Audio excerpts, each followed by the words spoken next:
Erika Kirk has deep connections to Jeffrey Epstein, Donald Trump, and the State of Israel.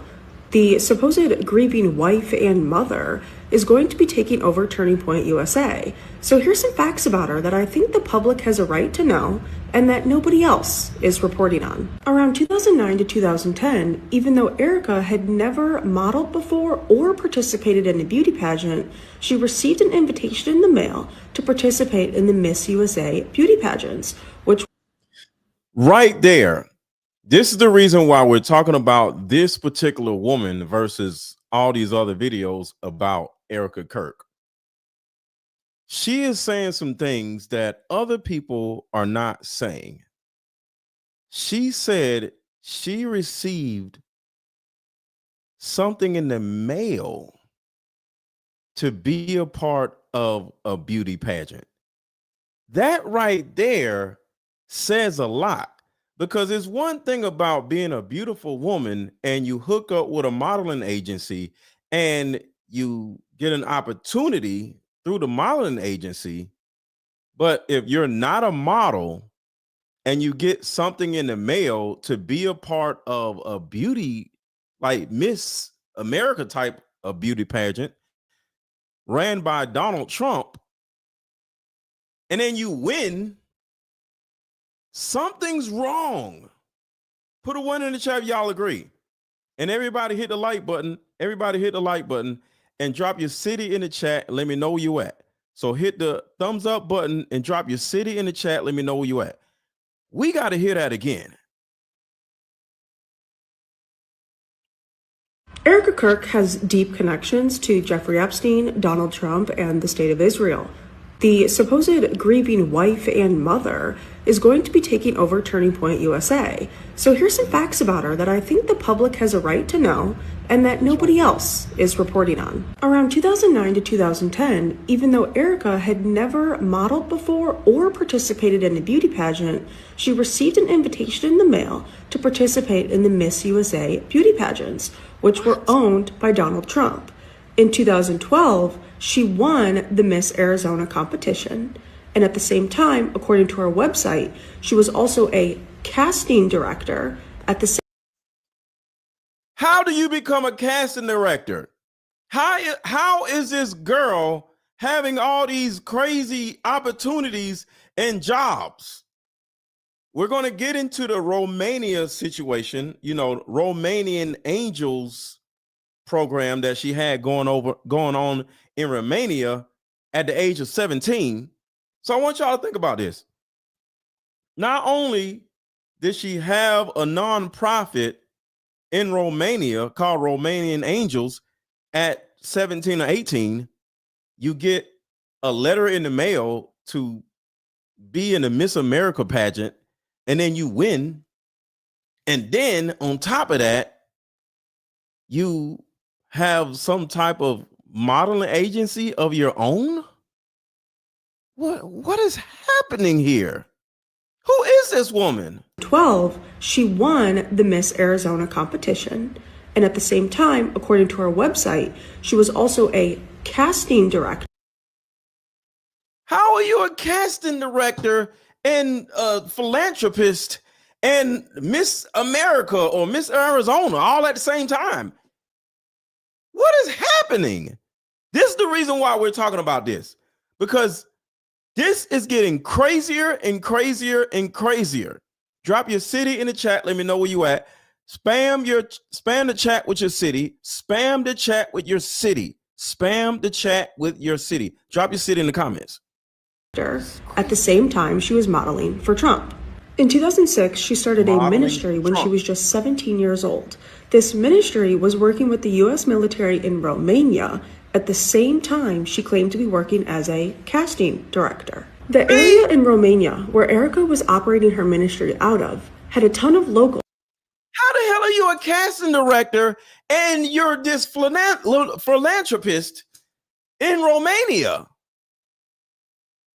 Does anybody want to know why? Does anybody want to know how? I want to go to another video real quick because I know y'all want to hear this whole video. This is a long video, so this live stream is going to be about this woman. So I'm going to come right back to her. But does anybody want to guess why and what is happening? Does anybody want to know why this is happening and what is happening? Because casting director means something. Anybody? Before I go to the other video. So I'm going to show you something. Check this out. And I'm going to play something totally different, but I want y'all to keep up. This is somewhat the same thing. Come right back on it. Shady characters. However, it all came crashing down. Okay. So this is Diddy's mother, Janice Combs. This is Diddy's mother, Janice Combs. And everybody, to the new people that just came in, thank y'all for being here. Make sure everybody who just came in, hit the thumbs up button. And the reason why I'm saying that over and over again is because we now have 1,300. Well, we now have 1,600 people in here. All right. So I'm talking to the new people that just came in. To the new people that just came in, please hit the thumbs up button and drop your seat in the chat to let me know who all is in the building. All right. So thank you to the people who already hit the like button. To the new people, hit the like button too. So this is Janice Combs, Diddy's mother. And she is a casting director, and it's somewhat the same thing. So watch this. Up young women with some shady characters. However, it all came crashing down when one of the hustlers allegedly did something unspeakable to one of the young women. Rumor has it that Janice managed to evade any charges thanks to her late husband's connections to law enforcement. So, if all these rumors are true, it really makes you wonder if this is one of the reasons Diddy appears to have twisted relationships with women. The story goes that Janice was allegedly pushing Diddy to do whatever it took to climb that ladder of success, with some even claiming that she encouraged him to cozy up to powerful men, letting them use him to get ahead, only for Diddy to turn around and allegedly do the same to others. And when Diddy started showing some seriously troubling signs, think anger issues and other disturbing personality traits, Janice... So a couple of reasons why I'm showing you this.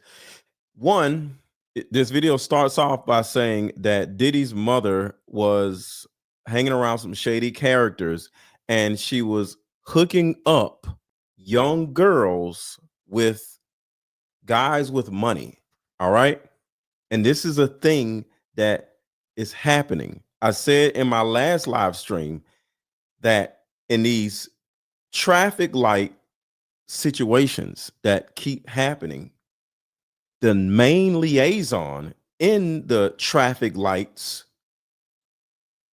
is always a woman. So the person at the forefront, and remember, Ghislaine, what's her name? Maxwell, Relaine Maxwell, whatever her name is. She was at the forefront of, the Epster, right? What's her name? Ghislaine Maxwell. There's always a woman at the forefront. Why? Because women, Ghislaine, yeah. There's the woman is way more trustworthy than the man. So a man walking up to a woman, or a man coercing a woman, or a man, trying to get a woman to do A, B, and C, that's a little difficult because the man has to be handsome, the woman has to be into him, the man has to gain trust. But when it comes to another woman, all she has to do is walk up and say, hey, girl. You know how women be like, hey, girl, I love your outfit. I love your pocketbook. I love your shoes. And boom, y'all are besties. Ghislaine, okay, yeah. So with women, they literally become besties in 30 minutes. All you got to do is say, I like your hair. I like your nails. I like your shoes. And y'all are besties. So all trust is like, boom, right? Oprah, right? So Ghislaine Maxwell over here, you got Diddy's mother back in the day, of course. She was a madam, which is Janice Combs. She's the reason why Diddy is doing what he's doing. And she's still working along beside Diddy. And if you know about Diddy, there was a woman named Christina Coram. Diddy's right-hand man was a woman. her name was Christina Coram. So Epstein,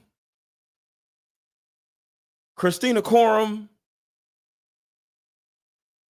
is all coming together. All of these women are the main traffic light people.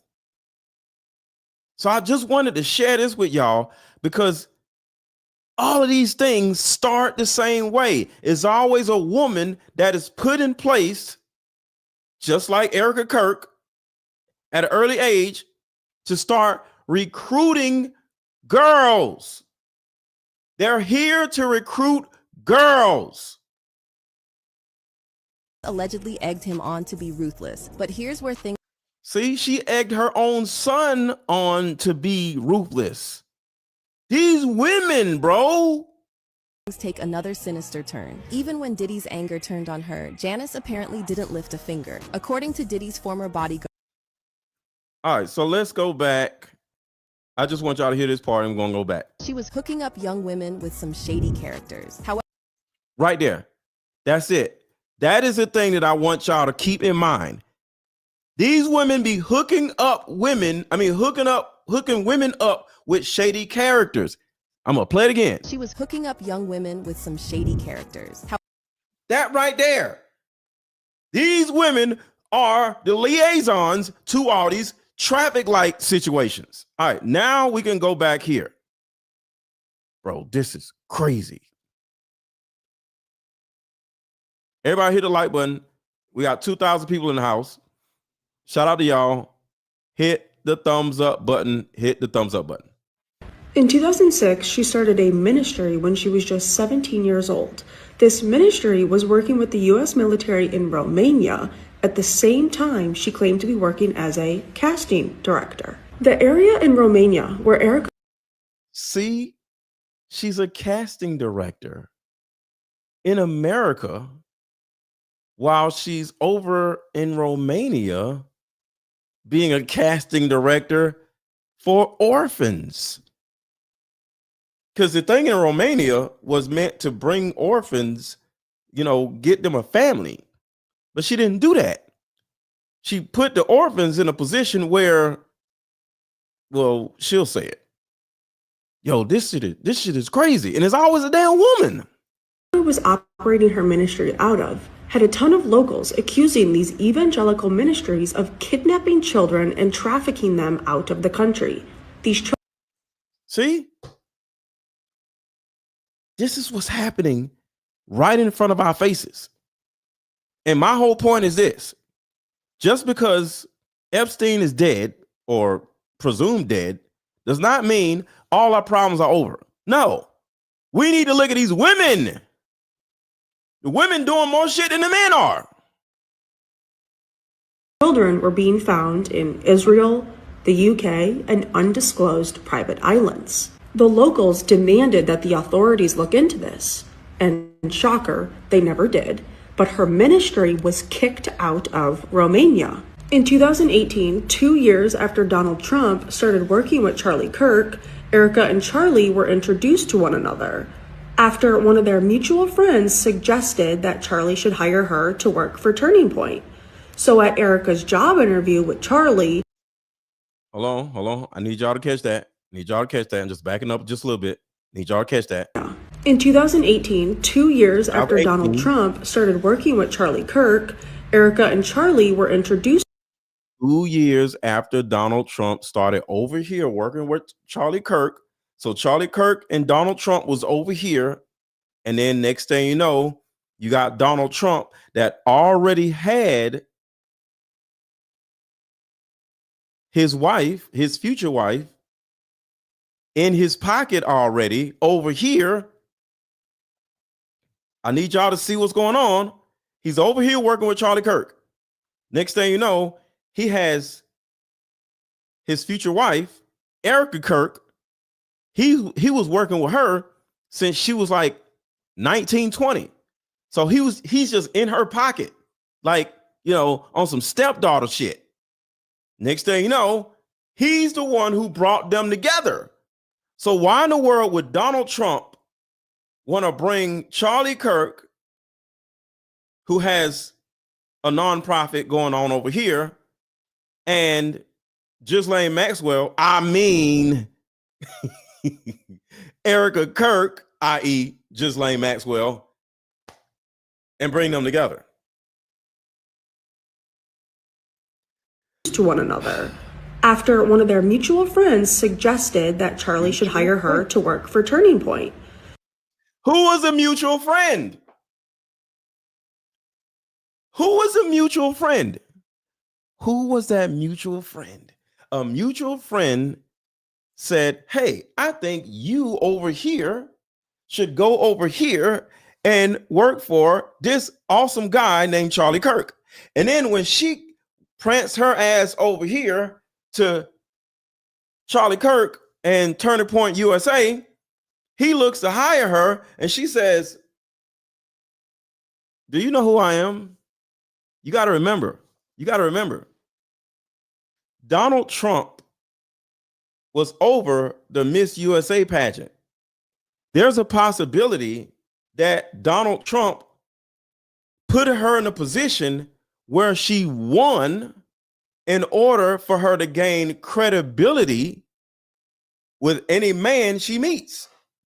So she has a nonprofit. He has a nonprofit. She goes over. Remember, she has a nonprofit called Romanian Angels. Why is somebody with a nonprofit trying to work for somebody that also has a nonprofit? Why? If you got a nonprofit over here, why the hell are you over here trying to work for somebody else's nonprofit? Make it make sense. This shit is crazy. So at Erica's job interview with Charlie, Erica allegedly said, "You're not going to be my boss. You're going to be my boyfriend." So they began dating. I think it's safe to assume that this mutual friend was Donald Trump, because Erica was already one of his employees, so it would make sense for his team to encourage this. Beauty pageants are a well-known gateway for human trafficking. So with her being Whoa. Say it again. One of his employees, so it would make sense for his team to encourage this.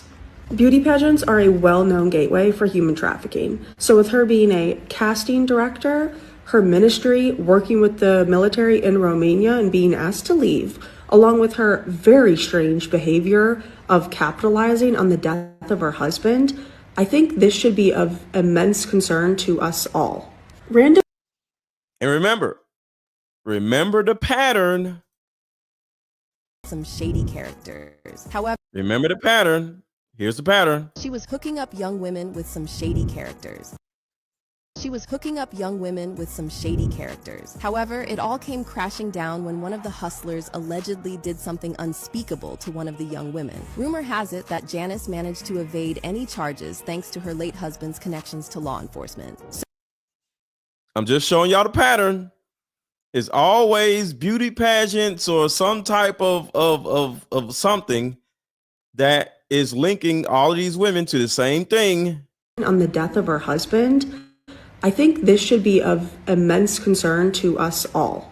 Random people do not get propped up by the mainstream media out of nowhere. That includes Charlie Kirk, whose father had deep connections to Donald Trump even before he started working with Charlie Kirk. All of these people that you see on TV run in the same circles, and anybody with ties to human trafficking should not be trusted. So comment below and let me know, did you know about her ties to Trump? And I want to say this. You don't have to. I'm just putting this out there. All of my videos that are going down this traffic light rabbit hole have been demonetized. So it's a possibility. I hope not, but this video may get demonetized. I'm trying to figure out a way to not get it demonetized, but it keeps happening. So with all that being said, I'm not going to stop going down these rabbit holes because these things have to be talked about. But because I keep getting demonetized, I need your support, whether it's Cash App, which is scrolling across the bottom of the screen, $AARON 1000, $10, $20, $40, whatever. Support this movement. Or my card games, which I didn't even set up yet. But my card games. And support the movement. Because, like I said, I'm catching all kinds of hell. I'm getting all these goddamn views. But I'm catching all kinds of hell because each one of the damn videos, my videos are getting 100,000 views, 100,000 views, but they getting demonetized. So I'm catching all kinds of hell, y'all. So if you want me to keep going down these rabbit holes, I need your support.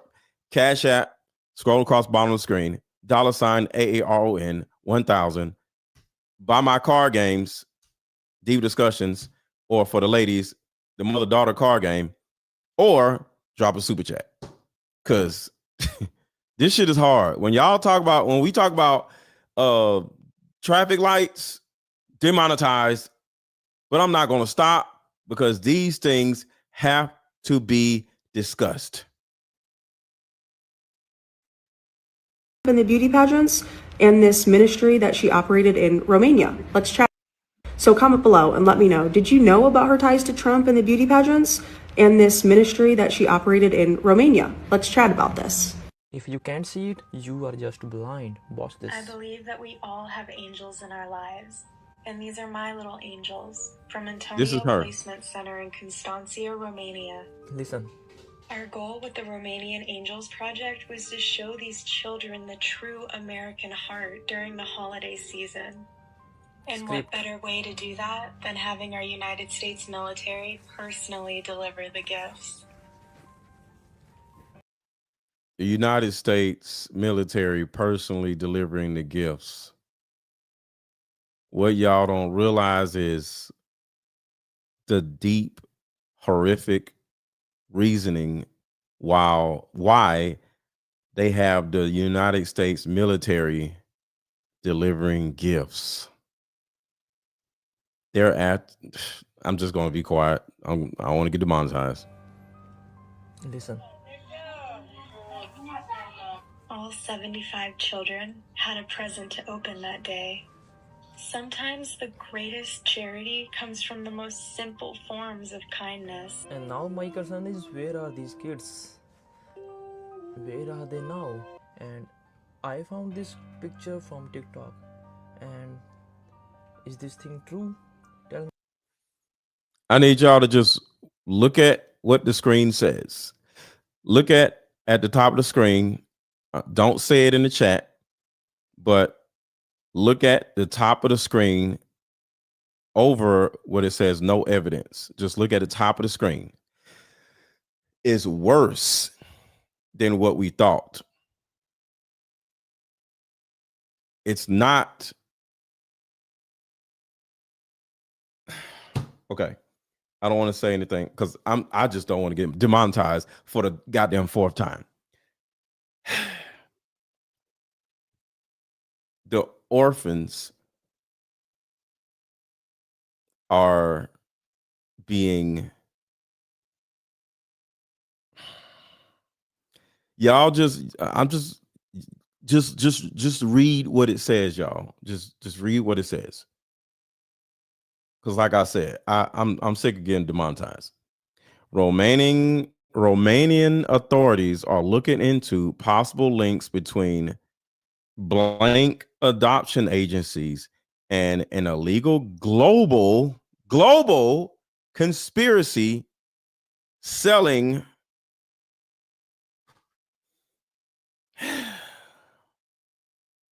this was Charlie Kirk's wife. This was Charlie Kirk's freaking wife. My question is, did Charlie Kirk know who this woman was? They weren't married for too long. Maybe he didn't know. But this is worse than just coochie, which is wrong in itself. But it's spleens and hearts and lungs and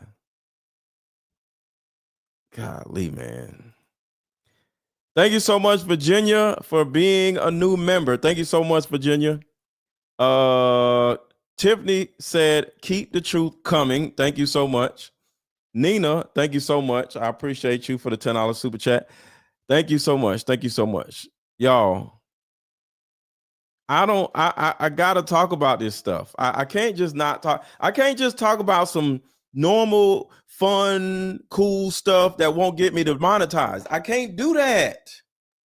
I don't went too far down this rabbit hole. I can't get out the rabbit hole. I don't want to get out the rabbit hole. Because if I can like save one person from these people, if I can make one parent pay a little bit more attention to their kid, if I could put one kid in a position where they won't get snatched up, that's why I'm here. But this shit is annoying as hell when I get offline and yellow, red, demonetized. But I know YouTube. Y'all don't want to, like, I get it, but this word has to go out, man. This shit is terrible. Read this here. I don't want to say it here, but tell me what you all think about that. And look at this picture. It giving me bad vibes. Yeah, yeah. Is this giving you weird vibes, y'all, or no? Or is it just innocent? Yeah, this is giving me weird vibes too. Tell me what you all think about that. Like, I have concern, like, where are these kids? Where they have been? See, this whole thing is so horrific and so deep, y'all. Shit. All right. Erika Kirk has deep connections to Jeffrey Epstein, Donald Trump, and the State of Israel. The supposed grieving wife and mother is going to be taking over Turning Point USA. So here's some facts about her that I think the public has a right to know and that nobody else is reporting on. Around 2009 to 2010, even though Erika had never modeled before or she's never modeled before, but all of a sudden, out of nowhere, she gets a letter in the mail. Would you like to win a pageant? Participated in a beauty pageant, she received an invitation in the mail to participate in the Miss USA beauty pageants, which were owned by Donald Trump. In 2012, she won the Miss Arizona competition. And at the same time, according to her website, she was also a casting director at the same time she was modeling for Trump. In 2006, she started a ministry. So in 2010, she was a casting director as well as doing something in Romania with Romanian. I'm trying to keep this up. Romanian angels. Got it. I'm just trying to keep up with the timeline. So this was in 2010. When she was just 17 years old. This ministry was working with the U.S. military in Romania. At the same time, she claimed to be working as a casting director. The area. All right, so casting director and Romania all at the same time. In Romania, where Erika was operating her ministry out of, had a ton of locals accusing these evangelical ministries of kidnapping children and trafficking them out of the country. These children were being found in Israel, the UK, and undisclosed private islands. The locals demanded that the authorities look into this, and shocker, they never did, but her ministry was kicked out of Romania. In 2018, 2 years after Donald Trump started working with Charlie Kirk, Erika and Charlie were introduced to one another after one of their mutual friends suggested that Charlie should hire her to work for Turning Point. And in the video I did yesterday, well, actually, I did today, earlier, I literally said the title of the video was Erika Kirk, Charlie Kirk's handler. Was Erika Kirk Charlie Kirk's handler. See, when you have a young, wet behind the ears guy that is just coming up in the ranks, you kind of like want to make sure that he's doing what you want him to do, right? And you put him in a position of power. The first thing you have to do as the handler of the guy is let him or put him in a position where he can meet a beautiful girl, because we love beautiful women, right? Next thing you know, the beautiful girl and the dorky dude, because if you look at Charlie Kirk, he's very dorky, right? So he ain't getting women like that. Even though he was popular, he ain't getting women like that. So next thing you know, you have this beautiful woman who was like Miss America or Miss Arizona or something, right? Who's into Mr. Dorky. And he's like, me? Yes, I want to be with you. I think you're cute. Me? I'm the dorky college guy that argues with college students. Me? Yes, I think you're sexy.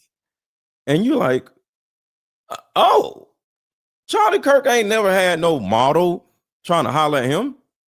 He's a dork. Next thing you know, he's like, all right, cool. And unbeknownst to him, she is an agent of the handler that actually put him in a position where he is.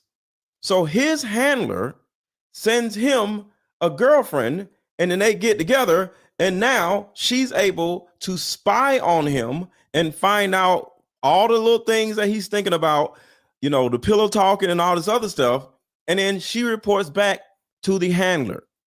Because when the handler is funding this whole organization, Turning Point USA, they have to make sure everything is going the way they want it to. And they don't need Mr. Dorky having his own mind. So the girl is in his life literally to feed him information that her handler is giving to her to keep him in line. And apparently things started becoming unraveled, and she reported back to her handler and said the gig is up. He's going off on IHOP. He's going off, and IHOP is the country that starts with an I. We don't say that country over here, so we use the word IHOP. He's going off on IHOP. He's saying they are doing this. He don't found out about the traffic lights. He don't found out about my my fake Romanian ministry. He's acting a fool. We got to get him up out of here. Next thing you know, she arranges for him to have a speaking engagement on September 10th. And then he turns around and doesn't make it home.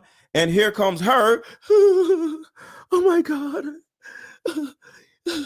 He liked the ducks. He liked pork and beans. He liked gummy bears. Oh my God. All the stupid shit she was literally saying. She literally sit here and saying, he liked ducks. Go Ducks.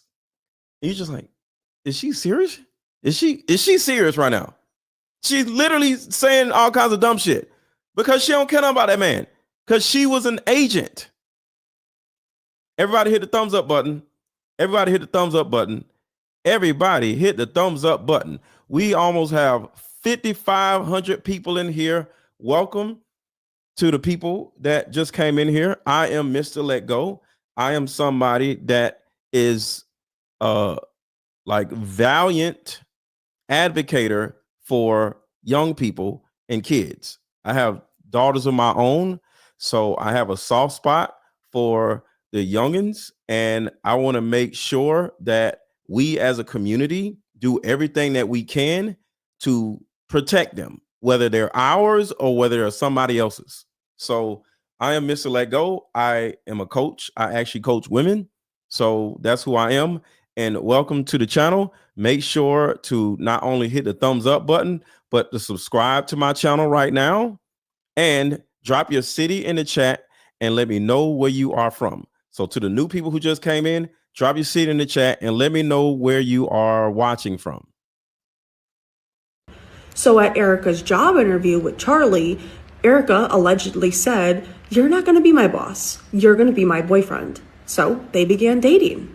I think it's safe to assume that this mutual friend was Donald Trump, because Erica was already one of his employees, so it would make sense for his team to encourage this. Beauty pageants are a well-known gateway for human trafficking. So with her being a casting director, her ministry working with the military in Romania and being asked to leave, along with her very strange behavior of capitalizing on the death of her husband, I think this should be of immense concern to us all. Random people do not get propped up by the mainstream media out of nowhere. That includes Charlie Kirk. I never in my life heard of a 17-year-old casting director. I need y'all to understand that. You're 17 years old and you are a casting director? How, Sway? Why are you a casting? What the hell do you know about casting? You don't know nothing about casting. Or do you?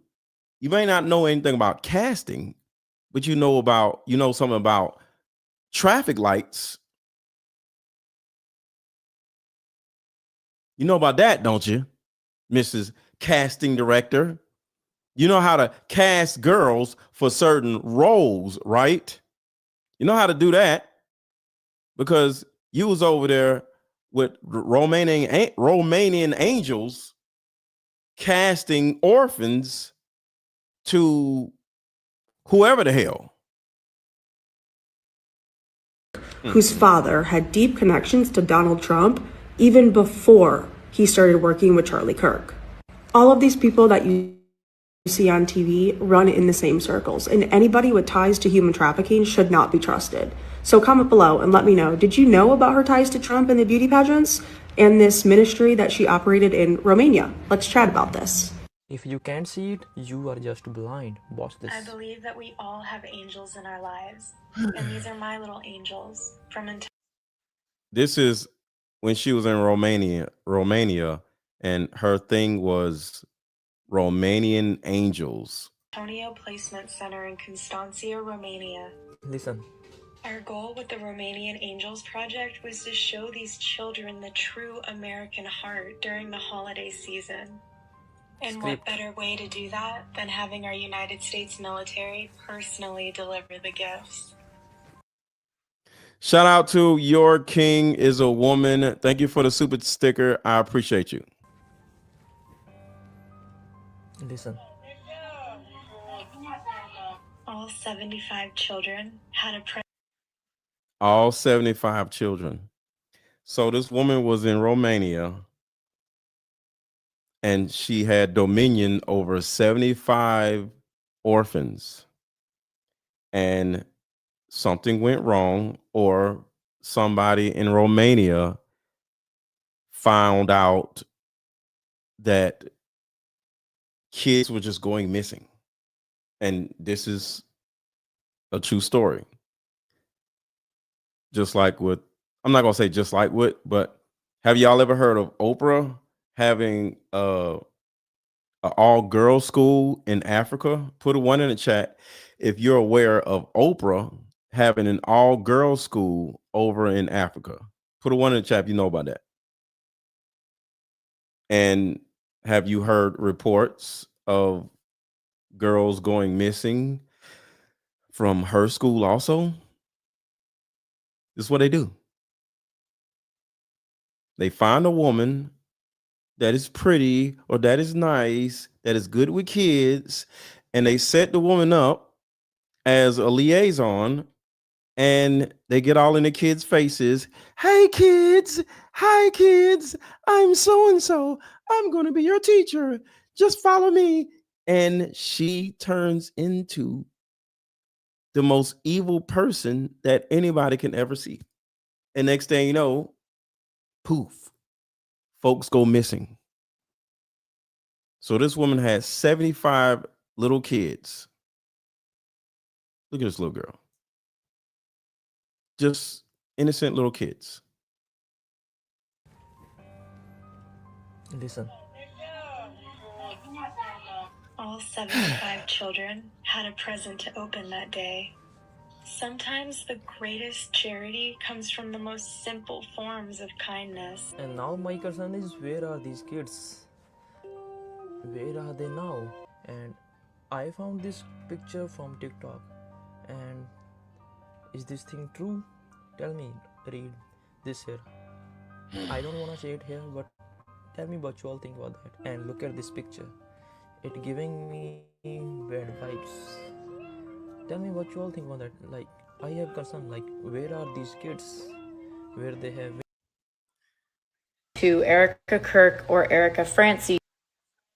And I'm playing this because a lot of you probably have not seen this video. So some of y'all have seen this video, okay? So I know y'all like, damn, this video again.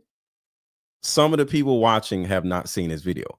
And remember, my goal is to get these people locked up, all right? Not the people who are in these videos, but these Erika Kirks of the world, all right?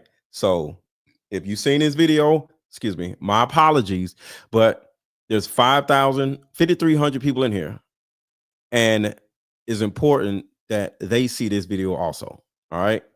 I did a deep dive last night into Erika Kirk or Erica Francie's Romanian Angels organization, which was an organization that was linked with the U.S. military and accused of trafficking girls in Romania. Now, since this issue started going viral, pop-ups like this, which I have never seen before in my entire life, have started showing up on Google. Please hit the like button. Please hit the like button. We only have 1,000 likes and it's 5,300 people in here. Please hit the like button if you can. Please hit the like button. So utilizing Google to try and find this information is probably not going to deem fruitful. The main sources we're going to use today, and I will post the articles right here, are G4 Media, Active News, and, excuse me, I'm going to try and pronounce this, Stripent Ruviata, which are all Romanian news organizations, as well as a video posted to the video sharing site Vimeo, V-I-M-E-O, that features Erika Kirk talking about this organization directly. Now, that's the video, well, some of the videos that I just played for y'all. Vimeo video is about 3 minutes long. So for the sake of time, I'm not going to play it, but I do encourage you to go look it up while it is still available, because it's posted on her personal Vimeo page at Erica France V. It's titled Romanian Angels. So Thank you, Doris. Thank you, Doris, for becoming a new member. Just to go over timelines here, in 2012, Erika Kirk, then Erica France V, competed in the 2012 Miss USA pageant as Miss Arizona, started working for Donald Trump, and then immediately after that went to Romania and posted this following video on her Vimeo page 12 years ago. Okay, so this video was posted 12 years ago on her personal page, and most of the video is just clips of her giving gifts to orphans. However, I want to pay attention to this thank you message at the end that thanks Colonel Busher, because his name is going to come up again. Essentially, Romanian Angels was an organization that connected Romanian orphans to members of the U.S. military, and under the guise of giving them gifts. The person and the organization that she thanks at the end of that video, Colonel Busher and Associa United Hands Romania, have proven ties to child traffic lights at multiple different points of their time in Romania. According to ctnews.ro, Associa United Hands Romania had close ties with the U.S. military at the Black Sea Rotational Force 17.1 and at the Mihal Kogalsanu military base. It says, all right, thank you, Princess, for becoming a member. Thank you so much. Thank you so much. We're going to get to the bottom of all this. Everybody drop the rabbit hole emoji in the chat. Drop the picture of a rabbit and a picture of a hole. That's what we do. Pause. Rabbit hole. We going down a rabbit hole tonight. Drop the rabbit hole emoji. We go down a rabbit hole over here. Make sure to subscribe to the channel and make sure to hit the thumbs up button. A former translator from the American base in Kogal-Nisanu accuses a real brothel operated here where tadpoles were brought in. The woman filed a criminal complaint with DICOT, D-I-I-C-O-T, requesting that the Kogal-Nisanu file be connected to the Carousel Develsalu file. DICOT is the branch of the Romanian government that investigates organized crime. Now, for background, the Carousel... Shout out to Doris. Thank you so much for the $20 cash app. Thank you so much. I was just letting people know earlier, and some of y'all don't care, but you know, I'm just going to say it. I was letting y'all know earlier that every last one of my videos where we talk about this type of stuff with Erika Kirk, it's a possibility that Erika Kirk may know somebody at YouTube. And every time I bring up Erika Kirk, for some weird reason, my video gets demonetized. So every video I've talked about Erika Kirk, that video got demonetized. Don't know why, but I'm talking about Erika Kirk. So it's a possibility that this video may get demonetized. I hope not. So because of that, if you could contribute to the channel through Cash App, scrolling across the bottom of my screen, or it's in the chat. $ AARON 1000. Type in $AARON 1000 in your Cash App and drop a Cash App. $10, $20, $40, you know, whatever will help, because the possibility I won't get paid for this video. Or you can buy my card games or drop a super chat. Just, you know, if y'all feel it, you know, y'all are enjoying the content and y'all see how difficult it is to have these, you know, disturbing, conversations on YouTube, because guess what? They got to pay their advertisers, and advertisers don't want to hear about traffic lights and orphans, but this has to get out regardless of what. So I'll just do it for free if I have to. Called Devisalu file was a criminal case in which a 18-year-old girl and a 15-year-old girl, Louisa and Alexandra respectively, disappeared under alarming circumstances, shockingly close to a U.S. military base in Romania. And when they caught the person that they accused of kidnapping both girls, the locals had said that that man had close ties with the U.S. military base in Romania. Now backing it up to Colonel Busher of the U.S. Army, Erica's best. Thank you, Jeanette. All right, so right here, she's about to say something very important. So I'm going to back it up just a little bit.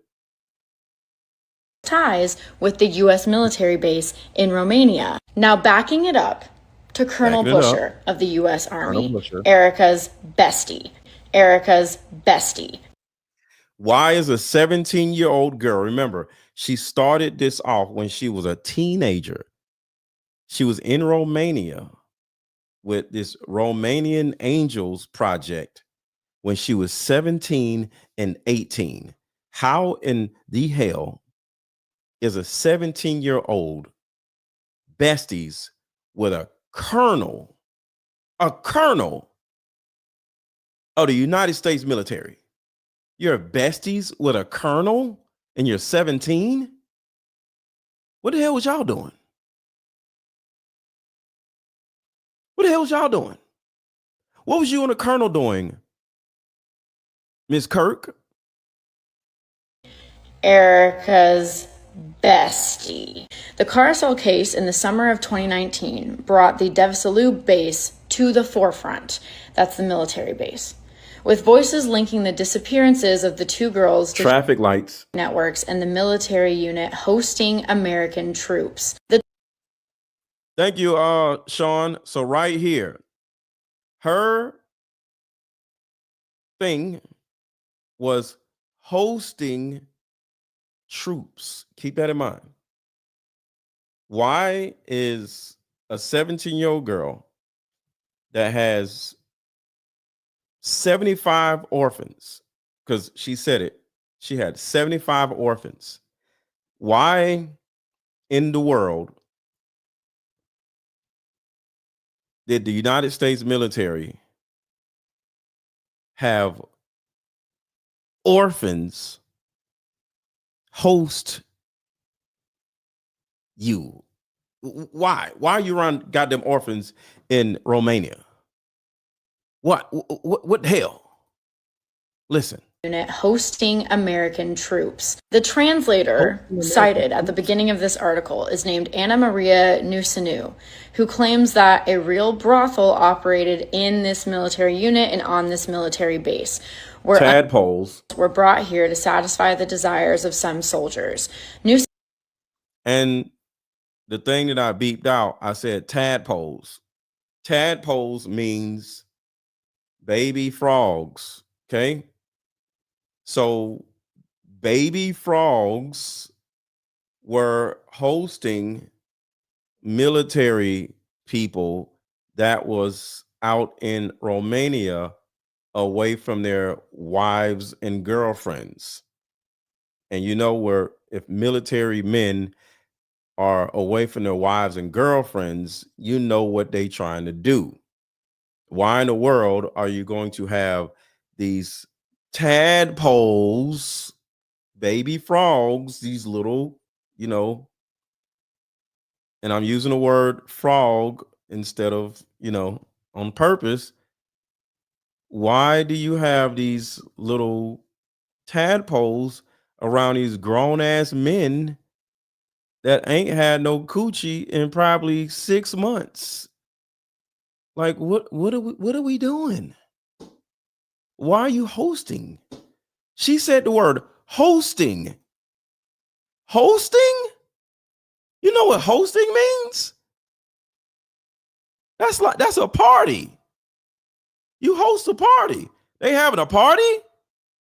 Linking the disappearances of the two girls to traffic lights networks and the military unit hosting American troops. The translator cited at the beginning of this article is named Anna Maria Nusinu, who claims that a real brothel operated in this military unit and on this military base, where tadpoles were brought here to satisfy the desires of some soldiers. To satisfy the desires of some soldiers. Hey, let's get to 3,000 likes if we could. We got 5,000 people watching. Can we get 3,000 likes? We almost got it 2,000. We just need 1,000 more people to like the button, hit the like button. So if you're watching right now, make sure to hit the thumbs up button, because the reason why y'all are here, YouTube sent this video to you. You ain't never even seen me in your life. The reason why you're watching me right now is because my people hit the thumbs up button and it pushed the video out to you, which is somebody that you never seen before. So, well, I'm somebody you never seen before. So the reason why I'm sitting in front of you right now is because my people hit the like button. So I'm asking you for you to hit the like button so more people can run across my video also.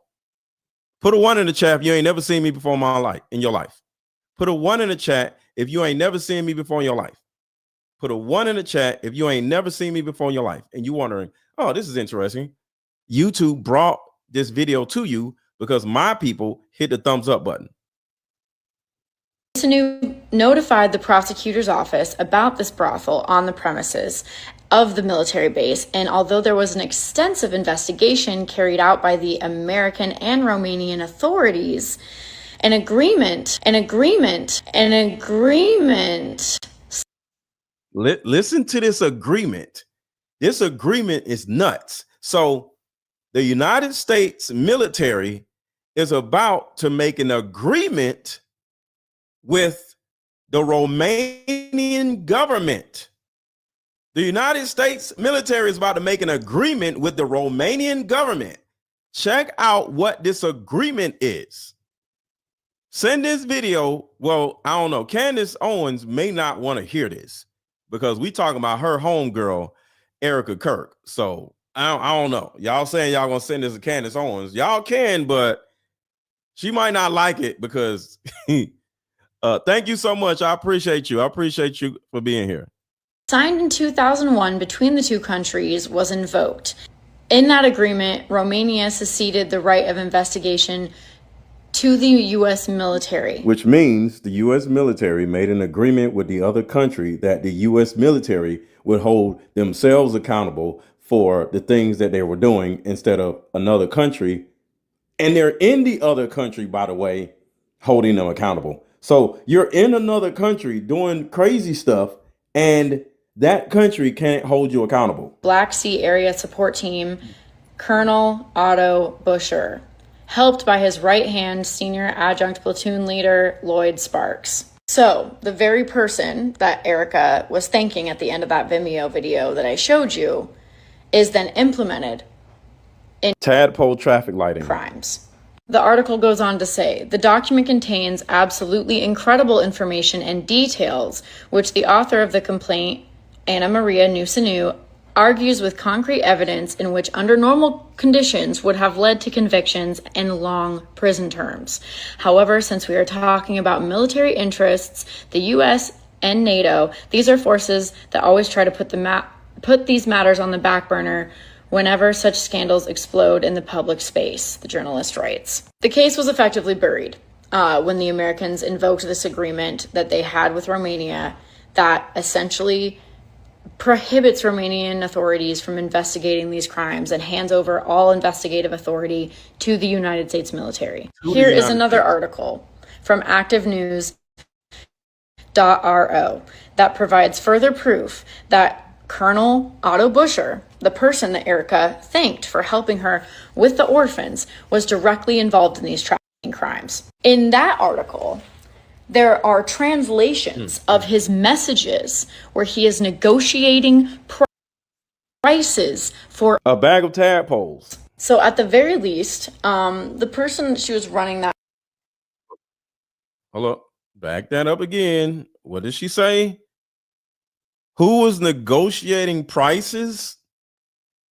And what were you negotiating prices for?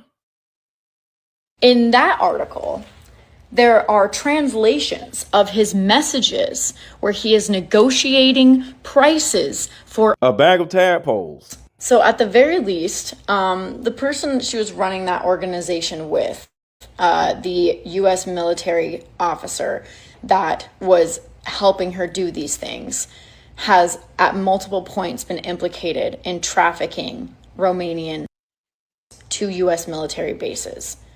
And at the very least, we deserve some kind of explanation as to why she left Romania, why the organization just stopped operating, and why all of this information regarding that man, her connections to him, and what Romanian Angels did while in Romania, while on that U.S. military base, has been essentially scrubbed from Google. And even if we are to assume that maybe she found out about everything and left, why wouldn't you speak up?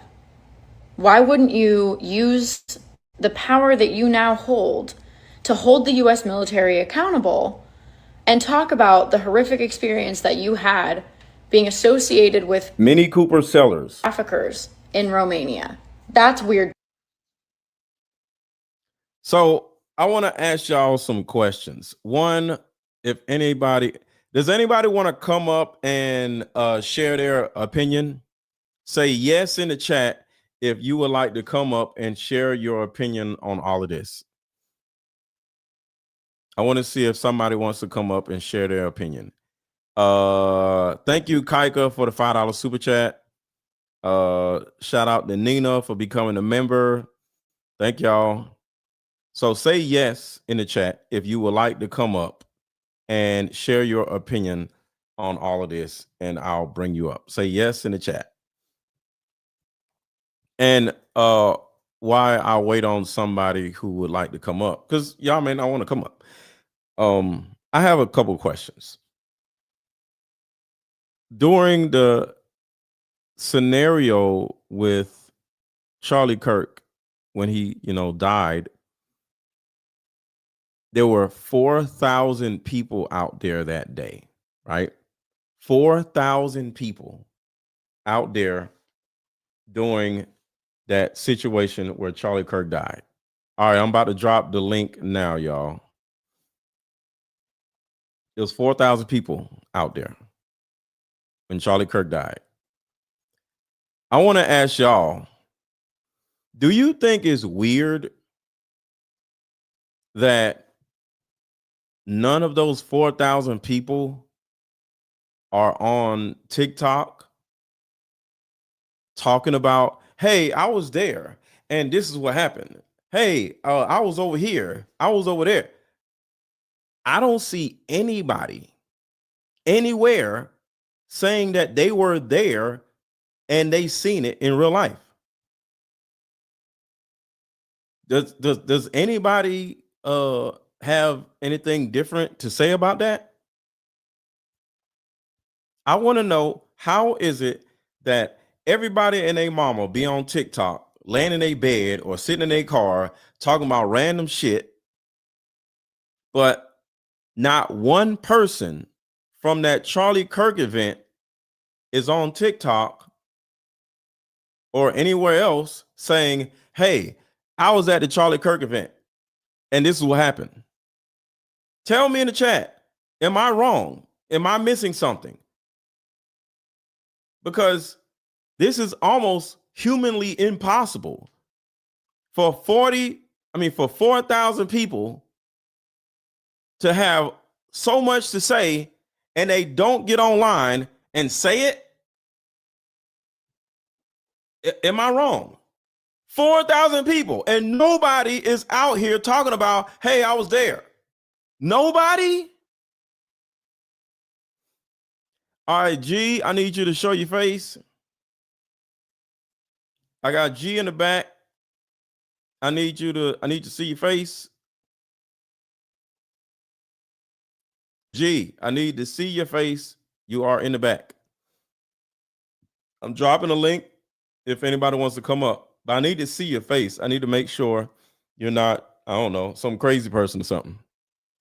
All right, G, so I'm not adding you to the stage because you are not showing your face. All right, so you want to come up, hit the link that I just dropped in the chat, but you got to show your face.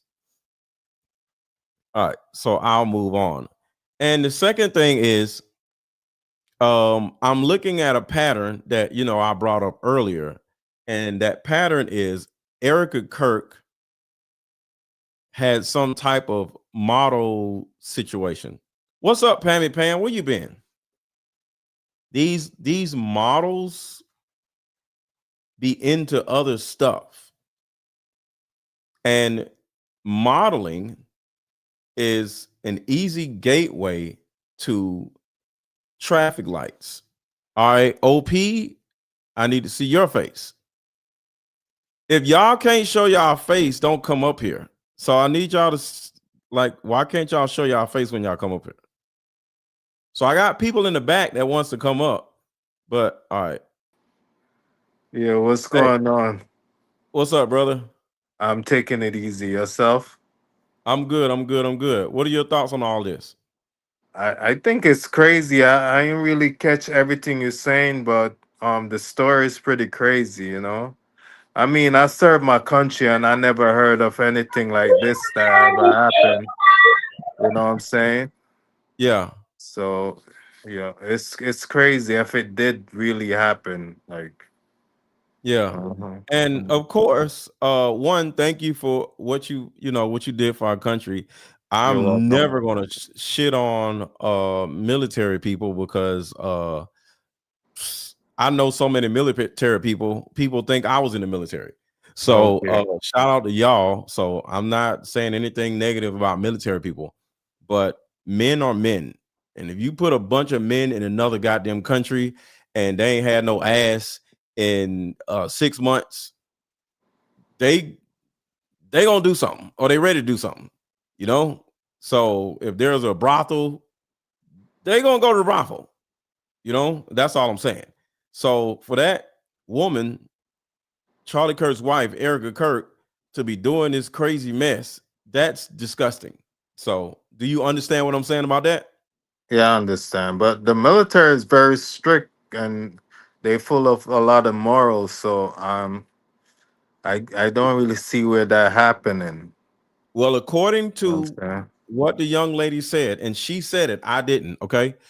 She said, did you hear what she said? First of all, Yeah, I heard some of the stuff she said. yeah, Yeah. they had an Mhm. agreement. She used the word agreement. They had an agreement with the Romanian government that it was okay to have brothels over there. So that's all I'm saying. I'm just going by what was said. I haven't been in the military, so I don't know. I know plenty of people was in the military. And let me tell you something. The people I know was in the military, they was on some real bullshit. Just so you know. So I'm just saying. They Yeah, was on they some got bullshit. I've been around military people. I've been on Fort Benning a few times. Well, a few times. I worked on Fort Benning, and I was in some bullshit on Fort Benning, if you know what I mean. like what kind of BS you been on Fort Benning? Because that's where I was actually trained, yo, Fort Benning, Georgia. Just know when people go out on tour, the wives be at home chilling, and they be very bored. I'll just say that they be very, very bored. They don't be having shit to do. So when somebody knocks on the door to do their job, hey, you never know what might happen. It turns That into is, one of those corn CORN movies, real life. yeah, it happens, yeah. That's all I'm saying. I've Hmm. been there. But Okay. Cassandra, Tanya, what do y'all think? And thank y'all for being here. Yeah, thank you, Cassandra. I think she's been behaving extremely weird. I also think, as a mom myself, I can't imagine my husband being assassinated and having small children and having time to get my hair bleached and my nails done Wow. and Yeah. get full face of makeup and not even shed a tear. Like, Yeah. you can see also, I think she's had recent plastic surgery as well. Like, between the end of August and now, it looks like she's had like a nose job. Looks like she's had maybe a facelift, definitely Botox and fillers. So I just think, how do you have time for that if you're a mom? Especially if your husband just Yeah. died. Not just died, but Yeah. like was assassinated. Loved life. So He here loved his she life. is. He Hold loved on. America. He loved nature, This is how she which looks. So if you just listen to her, as you can see, you're right. Hair bleached, full face makeup. And Juju Michelle, can I see your face? I need to make sure you're on here, Juju Michelle. Somebody else is in the background. Juju Michelle, I'll bring you up, but I gotta see your face. Oh well, okay. So Charlie look at this woman. loved Look how life. fake she is. He loved his life. Did you see her today? He loved America. What was she doing today? She was on the Charlie Kirk show today and she was like making googly eyes at the executive producer dude. And I swear all of those people were involved. Like, it looks to me, if you watch, it's like the end of the Charlie Kirk show podcast today. And she's literally like giddy, giggling, making googly eyes at the executive producer. And he's like equally looking at her like that back. Yeah, Yeah. man. I didn't see one tear. It She's literally smiling and laughing and like so excited. Yeah, at the actual at the whatever you want to call it, funeral or whatever, they had lights and cameras. It looked like a WWE show. Like they had sparklers coming out the ground or whatever. It was like a whole celebration. It was like a damn concert. Like they happy he was gone. Yeah, and he what practiced Shabbat, and so you don't think he wants to like you to sit Shiva for him? Like, aren't we taught in the Bible and scriptures to like lament and grieve and like have periods of grieving?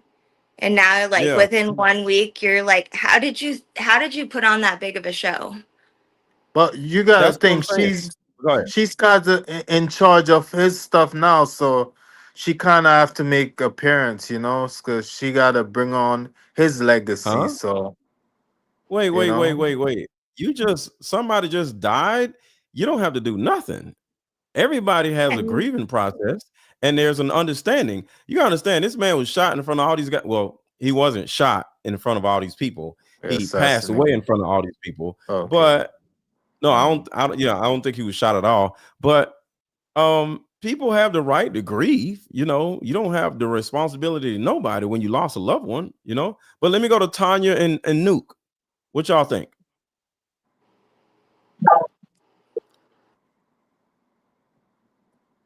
Your mic. I can't hear you, Tanya. Right. Can you hear me? Now Yeah, I can hear you now. Yeah. Okay, so I used to, let me tell you, and I can't hear you. Hold I on. was a Let me try Nuke and come back to you, okay? right. Let me. Your auto. Okay. Go ahead, Nuke. Hey guys, can you hear me? Yeah, we Yes. can hear. Okay, I'm gonna say something. I've been seeing a lot of stuff on YouTube, right? And I've noticed that. Hold on. And just for the record, there's a lot of new people up here. Do not say anything crazy. Don't say the country that starts with an I. We call that country IHOP over there. Okay. So if you want to say the country that starts with an I, use IHOP. Don't say we say traffic lights over here. Okay. And we say tadpoles over here. Okay. Please do not say anything that will get my channel demonetized, because my videos are getting demonetized one after one after one. So YouTube is already talking to me like, hey, you keep playing, we're gonna demonetize your whole channel. So go ahead. Nuke. Okay, so basically, I've noticed that it's kind of like if you're in the know, which only like I'm thinking 10% of people actually care about this stuff, right? So we go online and we look for the latest videos, and you know we do our own debunking. But I've noticed that if you got a good theory, everyone's gonna talk about it. Everyone. I've noticed that you might not see as much views on your video, but I guarantee you every single person is watching you. They're taking their video. Sorry about all the noise. Yeah, there's a lot of they're noise. taking their video, and what they'll do is we're basically trying to figure out what's really going on, right? But I live right here next to Fort Hood. They changed the name to Fort Cavazos, right? Well, we got a lot of traffic lights here. Okay. And it's I don't know if you notice a pattern, but it's usually privates missing. It's never any sergeants or anything above a private. They basically go into the military and disappear in their first year. What? I'm guessing they figure out. No, I'm serious. Ever since the most popular one that went missing, I forgot her name. They stopped investigating. Trump had to come up here to Fort Hood and explain, like, the patsy who did it. If you do some investigations, you'll see that the patsy's name, because they didn't get national, right? But the patsy's name had the same name as a sergeant that was her, basically her boss called her in on her day off and then killed her, right? But whoa. Yeah, say unalive or something. Yeah, they unalive her, but the thing is, it was certain words. Please don't say certain sorry about words. that. Okay, go ahead. So it's basically a coordinated effort, and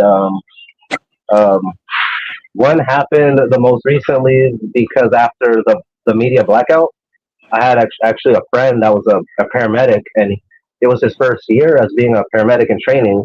So what they did was there was an incident on Fort Hood. They said the person did it to themselves, if you can get my hint. But the thing is, the area was in an area where they couldn't do it to themselves. But my point is, they took a person in training, a paramedic. They made him lift up the person and put it on the stretcher. And what they do? Whoa. I'm getting scared. Yeah. I understand what you're about to say, but I'm just getting scared. I understand what you're saying. I don't want to stop you, but YouTube, okay? You know what I'm saying? I know what Yeah. you're So saying. long story short is they're using dumb people so they don't get their hands dirty, Yeah, and they're scared because they can't say anything. Like yeah, they're new. There's a whole like rank system, right? And I don't know how to explain it other than there's a media blackout. So yeah. if whatever's happening right now with it would have been found out a while ago. We would have had a bunch of traces. So I think I'm I'm trying to take it with a grain of salt because think about it, how much disinformation was made after the incident. Yeah. There's So so much what are you? disinformation. So are you in the military, or you just work there, or what? You just around? No, I just grew up here, and I grew up here, and I've seen a lot of stuff, and some stuff you probably wouldn't believe, right? Hmm. Um, but once you experience something for yourself, right? Hmm. You can't explain it to anyone, and they won't understand. You know, they will look crazy. I'm gonna be honest. We all look crazy right now. That's why no one's paying attention. Yeah. But the minute Okay. that they see it for themselves, you can't unsee it. That's what I'm saying. And I got you. I guess I'll tell you what I saw. I saw a UFO, right? Whoa, Sounds whoa, stupid. whoa! No, no, no, Wait, is that no. another word? Are we You being can't say censored? that word. You can't say that Yeah, Really? word. I don't Do we want Wow. to have to hear what say you saw. the? I get it. I get it. I get it. I get it. I get it. You have to Is that understand. how censored we are? Yes, it's certain things you got. I'm on somebody else's platform. This is YouTube. This ain't mine. Yeah. Okay. So and like I said, I don't got demonetized 3 times. So I don't want to play. But go ahead, Tanya. No, Thank you I so got it. much. Nubu. You can hang No, out I though. appreciate it, bro. Yes, sir. All right, go ahead, Tanya. On. So I used I'm to good. be like a private sitter, like work for like retired Mhm. older people. And I really do believe that about that, Romaine, the children, because a Mhm. lot of those older ladies, Tadpoles. Tadpoles. tadpoles, okay, my Mhm. bad. A lot of those ladies were brides that were brought, I would say brought over. I'm not going to use the There you basically. go. And Right. they were Right. married to military men Okay. that later on became like high ranking Okay. officials because they were like set for, life when they husbands, went Yeah. on. And quite a few were from that area. And it's like when she said that, I was like, wow. Because you would hold conversations with them and they would ask you how they come over. A lot of them would say, well, I was a mail order. That's what they used to call them back, mail Yeah. order Mail bride. order drive. Yeah. Yeah. When Yeah. they would come to that region, they would just pick them and they would come Mhm. back, married. Yeah. Yeah. And And that's the also, thing. uh-huh. No, I'm just saying that's a real thing. You know, if you just listen to what the passport bros say, they just go to another country, find this attractive woman, she can barely speak English, and Right. he'll just get with her and then, be with her, and Yep. bring her back to the States and have him a little wife. Right. And also speaking on the wife, she was always kind of suspect to me. All the, everything surrounding it. I had, empathy for the tadpoles, but her herself, she was always kind of like an iffy type of person. Yeah, I And like agree. you said, no one's like all these people that were out there, no one gave their story. Nobody's told, what was going on. Yeah, Or so what. let me ask y'all, have any of y'all, everybody on here, has any of y'all heard of any other human that was at that event? It was 4,000 people. Have y'all unmute and tell me, have y'all seen any human get online and say, hey, I was there and this happened? Anybody? Yes. Yes, bro. You have? Okay, I have. There's a viral video of the guy, the one guy. He's like a Mexican blue hat, with an S on his hat. Okay, everybody, I need you to investigate this because I want to see this in your next video. Okay. Um, Basically, he was the first guy that was on TikTok. As soon as the shots happened, he's all like this. He's all like, "Oh, it's me. I'm on TikTok. This really happened. Oh yeah, I heard about This that. Yeah. shooting. Right now, it's live. Blah blah blah. Right?" And he's just like doing his handles and he's shouting out his TikTok and shit. Right? So I went on his social Yeah. medias and it's gone. It's all locked down. And I asked my friend Hector. I said, "Bro, if this guy was on social media, whatever, I would understand if they talked to him. But the thing is, another person had a video of the same guy when he turned his hat back. He went to Charlie Kirk's booth, and they said, I don't know this, but they said he took some um, dirty shirts from the booth to sell as merch. Okay, Yeah. and Yeah. I looked at the video, and you could see the S and the blue hat on the back of his hat. And you Yeah. can see in his TikTok live, he had turned it like this. And I know if he's not part of it, right? Because everyone else isn't in jail that was in that booth touching all that evidence. Why is he gone? Why isn't he online? And why is all his social media locked down? I bet you he's in the gulag in DC or something. Yeah. Like, I'm serious. You got to look it Yeah. up. It's the weirdest thing.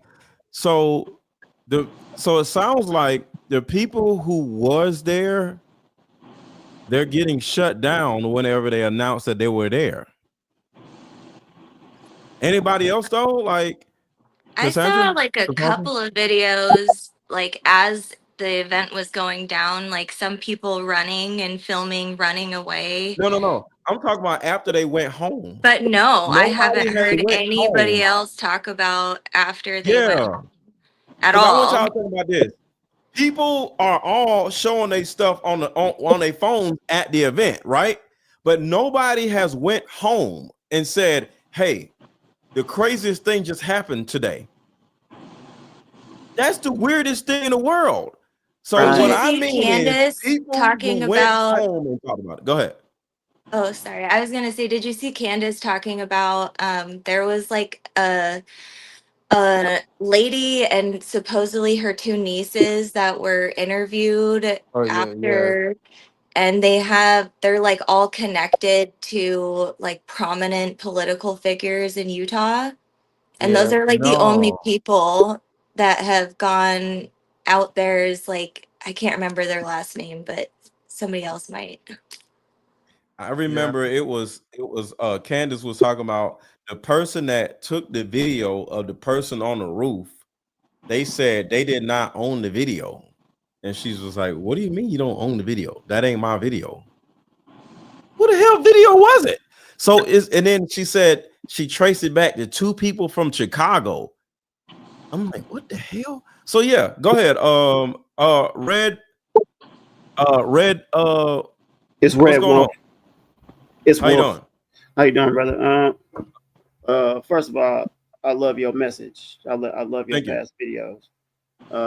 I've been speaking on it when you was deep diving. I was kind of speaking on the same thing for some years, and people kind of came at me with the same energy, wanting to do all types of harm and stuff to me.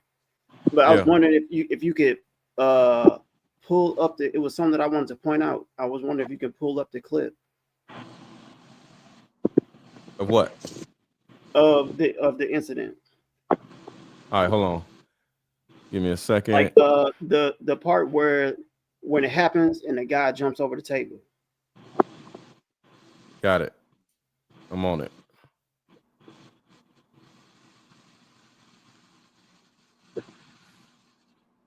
Let me see if I can make this bigger real quick.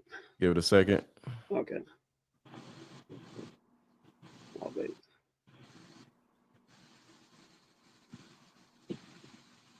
All right, so here we go right here. Okay. Damn, this is the one. The one where before the sound goes off, when they're still standing there, when he's still on the other side of the gate, and you can see the other guy with the black shirt standing on the other side. Got it.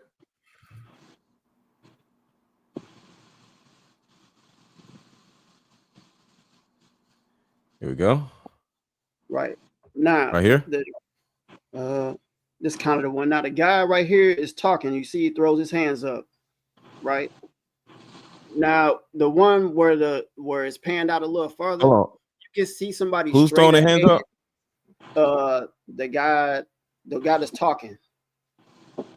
The guy that's talking to Charlie. The one asking the question at the microphone. Right. Notice Oh, how. okay. So you notice how he throws his hands up, like yo, right? Everybody else is still oblivious for like the next 3 seconds. Yeah. Oh, that's after you got the pew Right. pew. Nah, pew pew. Right. Well, now, that's the thing. When you hear a gunshot, you turn around where the gunshot came from. exactly. And it was video of absolutely nobody looking back. When it happened, they kept looking at Charlie Kirk. And that goes that's another example of proof that it happened inside of his shirt. So my theory is they put a mic on him, but it wasn't a mic. It was an air actuated pellet discharger. And if you want to look up a pellet gun, people use pellet guns all the time. It just didn't have a trigger on it. It was just a pellet discharger, and it was a remote, and somebody had a remote to it.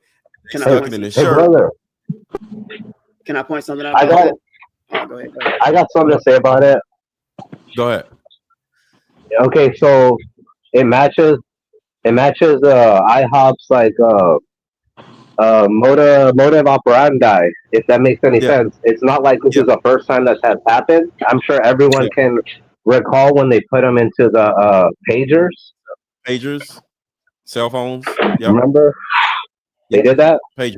So it only makes sense for them to have this, if that makes sense, right? It's like if there was someone doing the same stuff out there, they would be able to connect it, right? Yes. So I believe that you're 100% right. You're 100% right, and I don't see anyone else talking about it. You're the one that's making everyone else talk about it. Yeah, so that is true. Yeah, that's the only thing that I've noticed, but no one else is saying but you. So you got that. Yeah, and if the money. And if your stuff is I came accurate, online. Yeah, go ahead. You'll be like you make history, Mr. Let Go. Thank you. I talked about the air actuated pellet discharger on the 11th.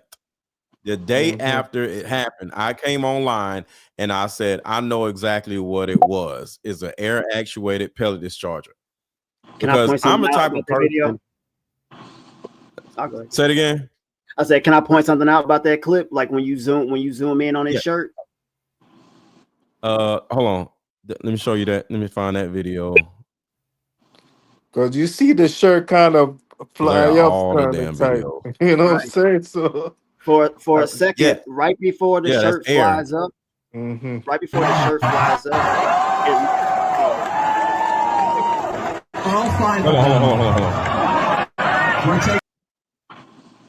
Hold on a second.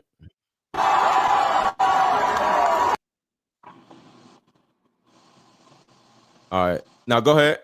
Now, right before his, when you slowed it down, right before his shirt, comes up, like when it comes up over here, right when it starts to come up.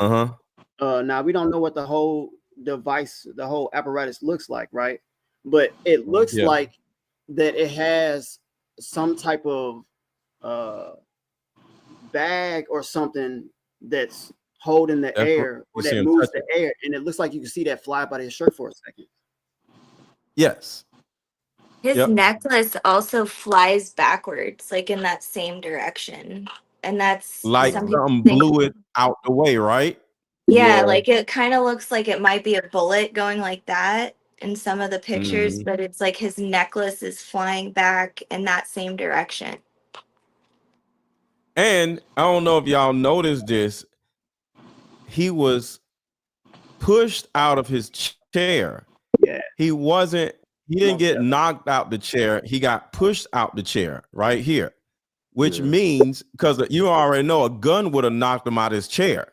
If it was He 30 didn't fall out of his chair. Charlie Kirk security detail killed. Oh crap! Hold on. I can't play that one. That one got me demonetized. Hold on a second. I gotta watch what I play. I don't cause so much hell with these goddamn videos. Y'all would not understand. If it really happened with a 30-6, there would have been rust everywhere. All right, so well, the blood like spurted out, like it came straight from an artery. But it was so small. There's no way carotid. that it was that high caliber round. Yeah. Okay, so and I right wondered here, too if there was like a microchip that they put in him because so it's this on is the the other footage side. so this is the footage where you can see he pushed him out of the chair. Watch this. Watch he push him. He pushes him right there. Oh yeah. And I think he had when he did that push, it was kind of a lift also, but it seemed like there was difficulty for a second because how stiff Charlie was. Look at how he had to get down to his knees to push him. Yeah. Watch this. See that? So yeah. And then when they get down there, the guy in the checkerboard shirt, he just runs over there and grabs the pellet discharger and runs off. Because that's the thing. If he's so hurt and all these people care about him, why are they running off? Look at the guy in the striped shirt. He grabs something and he's out of there. He gone. Oh man, you might be correct, Mr. Lego. So look at look at the handoff right here. Look at the handoff. So he pushes him on the ground in order to hide him, right? So now he jumps over the table. Watch this. So he's like, all right, give it to me, give it to me. So he goes over and somebody raises their hand up. Watch this. That's it right there. Right there. He grabs it and he's grabbed it right there. He's out. And everybody else, look what they're doing. They ain't doing nothing. The bald guy that came on the other side of the table with the black shirt, before he got down on the ground, somebody else got down on the ground right there. Like he crawled on the ground. Somebody else crawled on the ground right there before he did, but only he came back up. Yeah, and right here you can see no blood and there's no letters on his shirt. Look, there's no letters on his shirt.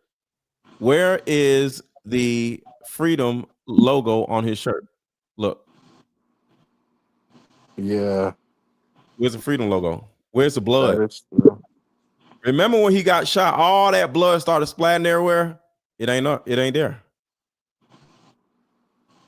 I think that's part of the like why freedom is not on his shirt no more. Like it's being done in our face, but it's like obviously it's a message, you know what I'm saying? No more freedom of speech. Like no more freedom of speech, no more freedom of mind, really. Oh man, wait, you got a point. I never thought about that. So he had freedom and then he's on the ground and there's no freedom. Oh shit. No more freedom. Because if you break down the word freedom, it's free and dom is the same word as dome, and dome is our mind. So it's like it's obviously showing like freedom of speech x'd out. But you know what I'm saying? But like freedom of speech also comes from like us being able to think for ourselves. So it's like a message is like we shutting all of that down. Well, damn. Shout out to Cricky. Candace Owens just dropped a short about Tyler. Just wanted to let you know about 25 minutes ago about the case. Do I follow Candace? Y'all keep talking. Let me see if I can find this video about what Candace was saying. I'm playing. There's some other things I found weird. I wonder what you guys think, but I find myself saying, oh, he was, assassinated and his wife and his children were there. And I haven't heard her or anybody else dispute that, but I also haven't heard her talk about that. So I think that is something that's really weird. Like we're all saying that, and then she's just like totally happy. I don't Yeah. understand that. Like, if you All were right. actually So there and your kids were there. Yeah. yeah. All Well, right. just Hold on, y'all. that, So hold on. Let me see what this Candace video is. Let's see. Okay, I didn't want to leave you guys on a crazy weekend cliffhanger. I needed to get that information out as soon as possible. Obviously, you can probably see that I received some information, a communication, which answered a lot of questions that the public has had about the story, or rather the non-story that we are getting from the feds. The push that Tyler Robinson is this lone shooter, which they're trying to establish as a fact. Some of the burning questions that we had, okay, well, if he turned himself in, how did he also not confess? I now have the answers to that. The main point, the reason why this information came to me, is because there's a narrative being spun right now by the media that Tyler Robinson is or was suicidal. Whoa. Hold on. Yeah, that's the next thing too. It's a bunch of people who was You responsible for already that. know. You Yeah, already know. Next thing you know, he's gonna do the Epster. He's just gonna be gone in his jail cell, and there's gonna be no camera footage. And they were like, I don't know what happened to Tyler. He was there at first, and now he's not. So now we ain't even got no case. True. Yo. And she was Hold on, let me just see it. so quick to like accept that it was Tyler and forgive him, and not ask like, give me an autopsy, like what's going on. If she's so smart and she's so plugged in, why wouldn't she be asking for a more in-depth investigation and just immediately taking that it's this Tyler person? That's And true. how come she's also not responding to all of this about the Romanian charity? Like, if you're going to be the CEO of like what Charlie did was like tell the truth and take hard questions, how come you haven't come out and talked about that or like debunked anything? You're just literally sitting there making googly eyes at another person. Yeah, she should have been pushing harder than Candace Owen about, what happened to her I want husband. y'all to think about that though. Candace Owens is fighting harder for Charlie than his own wife is. That's true. Yeah. Thank you. Uh-huh. She was like, I forgive him. And then she's like, and next line. Wow. And it was just like, that's what I've been she wanting. waited for the applause. Sorry, go ahead, Tanya. Yeah. And It it was like, seemed I like forgive him. it's like, oh, I Am got gonna the get position. applause? It go Okay, like a Kevin Hart Yeah. situation. set to go now. We said okay. Right. Yeah. Have you seen or noticed? Started that turning point as to what it is now. Like since he got, involved with Dagger, how far it went up and how much it's worth it. So when it first started, so I mean, yeah. So do y'all know why all of this kind of like went wrong? Did y'all see my video about the Truman Show? Yeah. Yeah. It also kind of reminds me of the movie Dark City. If you've ever seen that. I never seen the Dark City before. Never seen Dark City? Oh, yeah. Is it like the Truman Like Show? Manchurian Candidate too. Say it again. So on the Truman Show, for those who Candidate. Yeah.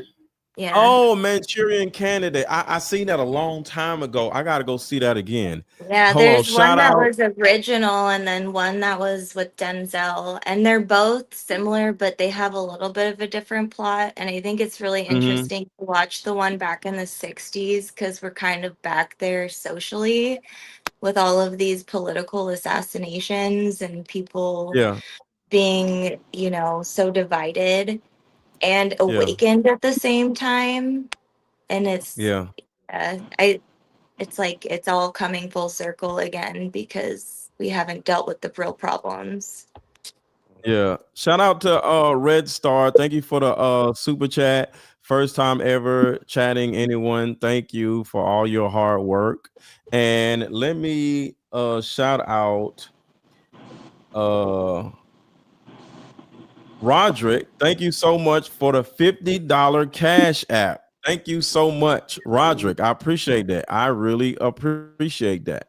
Y'all just don't know. All my freaking videos keep getting demonetized. I be getting all these views, but I don't get no money because the damn thing get demonetized. So yeah, I really appreciate y'all when y'all contribute. So I really appreciate that. So shout out to Roderick. Thank you for the $50 cash app. Cash app is scrolling across the bottom of the screen. $AARON 1000. If anybody watching wants to support. But yeah, on the Truman Show, to anybody who hasn't seen it, I think that's literally how Charlie Kirk lived. He was with a woman that he thought loved him, but she is literally a secret agent, and she's just there to observe him to make sure he does what the higher ups want him to do. And he starts talking shit about IHOP, and next thing you know, she reports back to her handlers and said, "Hey, the jig is up. He's too far gone," and they had to get rid of him. You know, I noticed about the Truman Show, since you brought this into this, that you know, when he's I forget the particular scene, but he's like going around, and then he gets to a certain point on the water, and he realizes that it stops, and then it's fake. Yeah, they use that same concept in Planet of the Apes. Which Planet of the Apes? The first one, when they not the older version, but the newer ones. The first one, when they took him to the petting zoo, and they had that like. Oh, I never seen it. I'll go watch it if I need to, though. Okay. I'll go watch it if I need to, because I went and watched Snake Eyes again. Okay. Yeah, you should definitely look up and watch Dark City also. All right, Dark City. Yeah, I'm gonna put that on the checklist too. Dark City. But yeah, man. I would say Star Trek's old. I can't remember if it was an episode or if it was a movie, but it had to do with the Borg. The Borg? I don't know about no Star Trek. I ain't watching no Star Trek. So yeah, I don't know about it. Sorry, but I wouldn't know where to start. But one thing I thought is weird, I've been snooping on her IG, and there's a post that has like multiple pictures in it where she's visiting her Romanian orphanage, and in there she's going also to the Dracula castle. And I think it's really weird, like why Romanian, right? And if you're so Christian, why would you be going to Dracula's castle and like bragging about it in the midst of also like your orphanage things? And her family is also like Swedish. They come from a very rich Swedish background. So like, what's her connection to Romania at all? If they're Christian, why are they going on a pilgrimage? Isn't that an Islamic thing? A Jewish thing. Didn't she say that's like you get that through your Hebrew church or your temple or whatever? Didn't she say she went on a pilgrimage to IHOP with her mother? Isn't that an Islamic thing? But they're Christian? Like that doesn't make sense. And did you hear her say that the line she saw him in was a snake line? I caught that. Yes. Right? I seen that. It was I didn't understand what that meant. And I'm like, snake? What? Right, in the Who snake says line. that about a line? I've never once heard or said a line looked like a snake.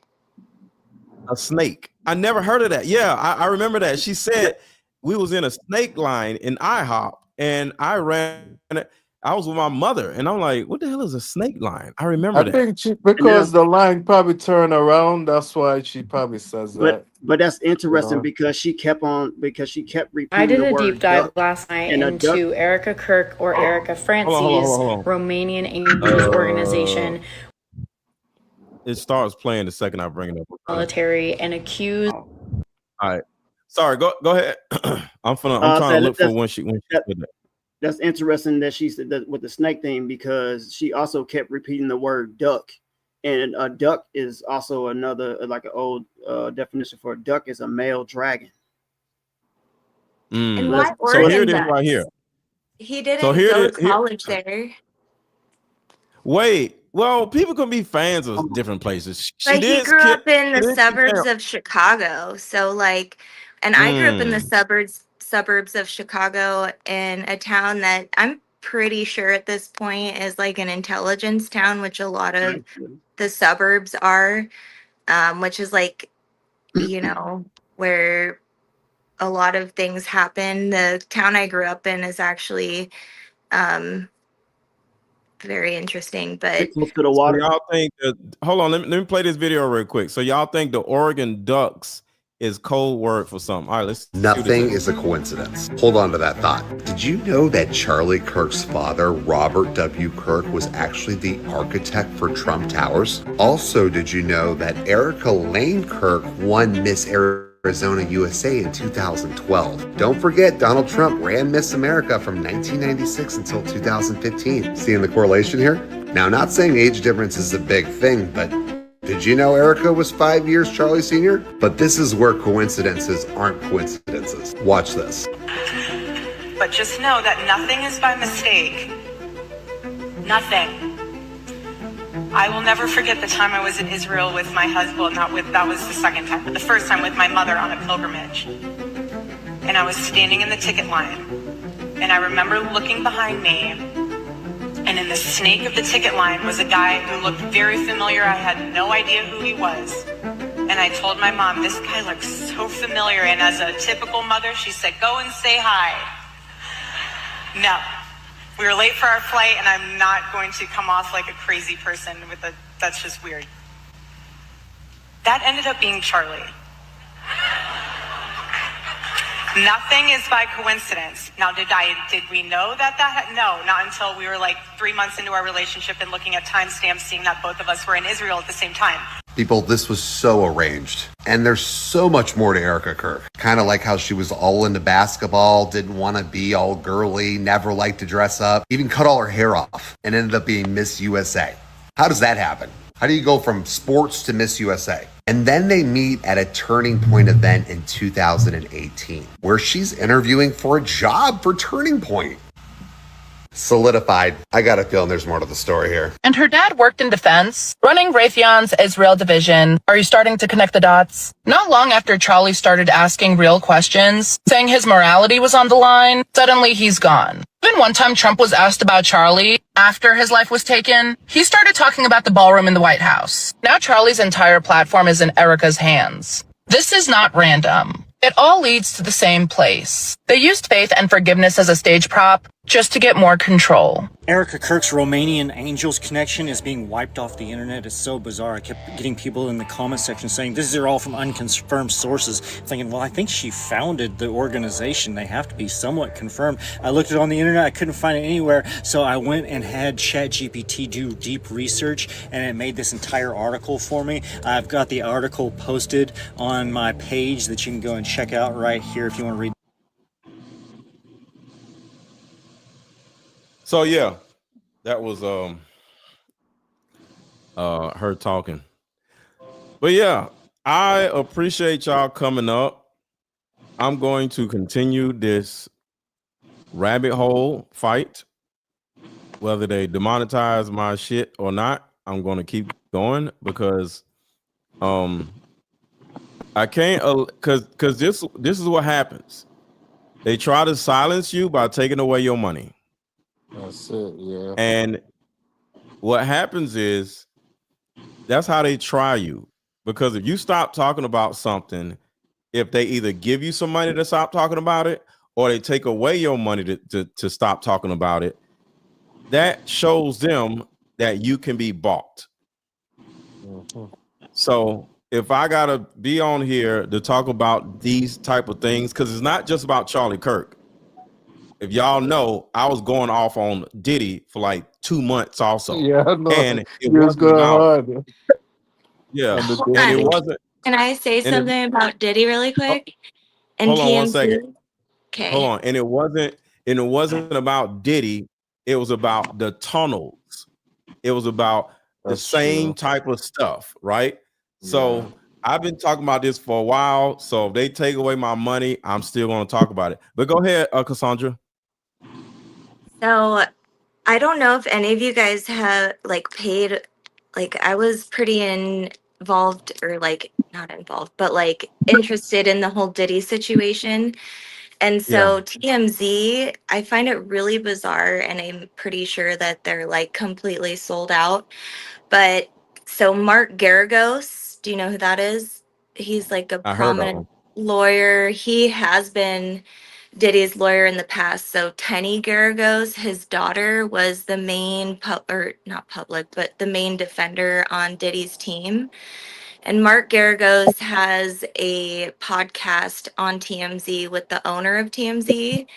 And if you notice that the only footage of Diddy supposedly being in custody comes from TMZ. So most of the mainstream media uses TMZ as their source.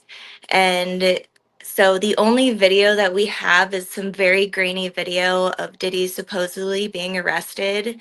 There's no mugshot. There's no cameras allowed in the um, courtroom. We've never seen him being transferred to or from the courthouse.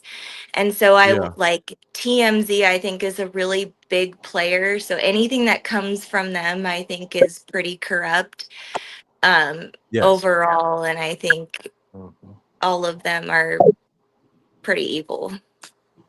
Yeah. Real quick I don't before even y'all know say if Diddy anything. was ever in custody.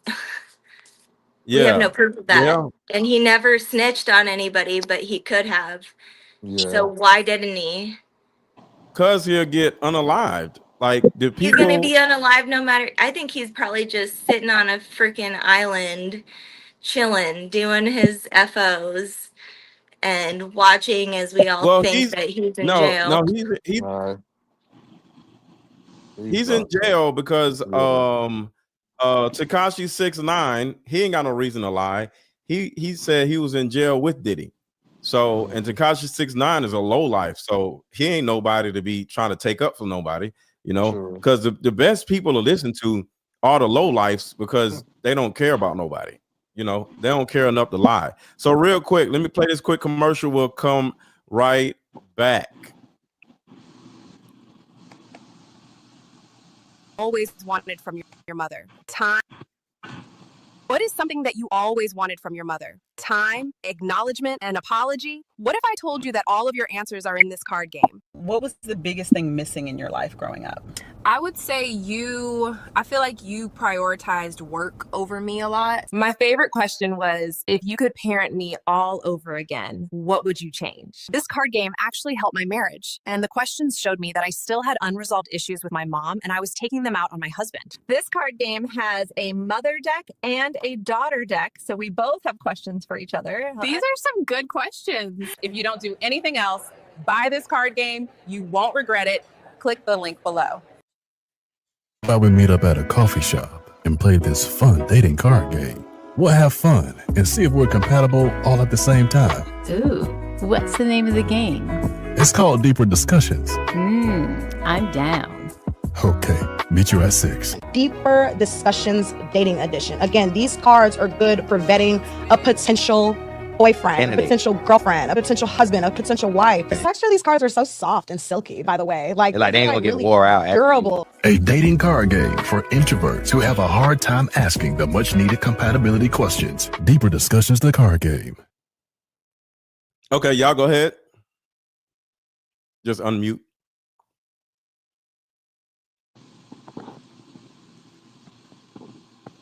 You muted.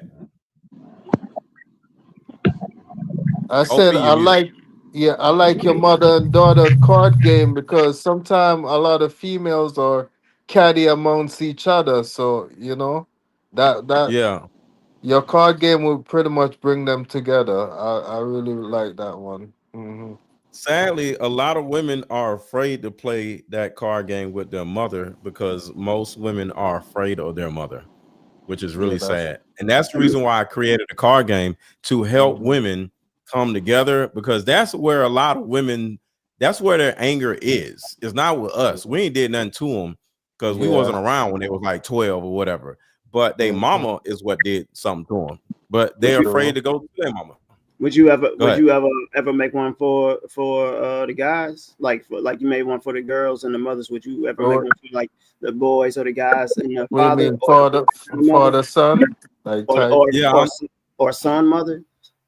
I'm making a mother son card game next, and simultaneously making a manhood card game, which is going to ask Okay, different that's questions nice. about manhood. That's what's up. That's cool. Nice. Yeah, thank you. But yeah, I'm for the community. I'm here to, I'm not running around just doing crazy shit. I actually have my own. I have purpose. You know what I'm saying? I got daughters, and my daughters look up to me. They probably watching right now. You know what I'm saying? So that's cool. Yeah, my daughters be watching my content, so like they keep me in check. I don't be running around doing crazy mess. I stay on my purpose. That's good. Yeah, but y'all got anything else before we go? Yeah, I got a quick question. You go ahead and say. My bad. Hold on. Ladies first. Tanya, you go first. Say that I really enjoyed, everybody's theory because it's open up your mind and get you thinking like out of the box, to get other people's perspective on what they think happened. Right. And I thank y'all for being here and sharing y'all's perspective. Let me say I respect everybody' opinion too. I'm OP20. I'm a music artist. I'm on YouTube too, so yeah, check me out. And big up Mr. Let Go. I like your Thank you. theory, brother. You know what I'm saying? Yeah. Everybody else respect. I appreciate that. Hold on real quick. Let me read the super chat. Nunya NY Business says there's a video on here that this man recorded on the campus that day. Channel name Life is Driving. After the incident, he stops to ask a college kid if he saw what happened and continued on next. Life is Driving. I'm gonna look that up. But go ahead, y'all. I'm gonna look that person up real quick. I guess somebody else. Just wondering, have we made the connection between the 1980s movie with Nicolas Cage, Snake Eyes, yet? Yes, I did two Okay, videos. awesome. I did a video about that today and yesterday. Yeah. So for those who don't know, in the 1990 something movie, the same exact thing happened in that movie that actually happened with Charlie Kirk. Believe it or not. Yeah. Which is weird, is I don't know what. Where is it? Is it this one? Let me see. I think it's this one. Let me see. I think it's this one. Give me a second. Charlie Kirk. Charlie Kirk security detail killed Charlie Kirk. That is the Gonna fast forward past that. Let me see.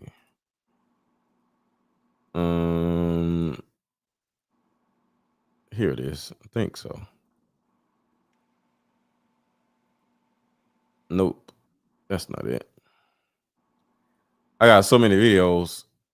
The picture on the front is off. So I don't know what the actual video is fully about. Maybe it's this one. I want to show y'all for those who didn't see it. He loved his life. He loved America. He loved nature, which helped him always bring him closer to God. He loved the Chicago Cubs. And my goodness, did he love the Oregon Ducks. Want me to say go Ducks, so I have to. So remember y'all talking about some ducks. All right, so let me see. Yeah. Oh, here it is right here, I think. Where is page you at now?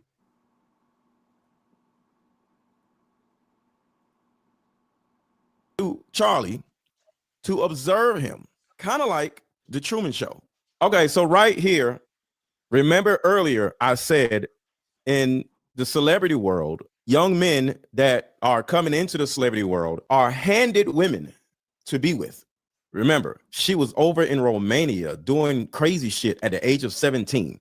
She was handed him by possibly Trump. So this right here, put a 1 in the chat if you've ever watched the movie The Truman Show. So Truman is sitting there in the kitchen, starting to figure out that his whole life is a lie, just like Charlie Kirk. And the woman standing up is literally Erika Kirk, standing there like, oh shit, I got to figure out how to get him to continue Turning Point USA in the way that has been going. So Charlie Kirk in The Truman Show is sitting there like, yo, I think I'm going to blow this whole thing out of the water. Why don't you let me fix you some of this new Mococo drink? All natural cocoa beans from the upper slopes of Mountain Nicaragua, no artificial sweeteners. What the hell are you talking about? That's Charlie. Tell me what's happening!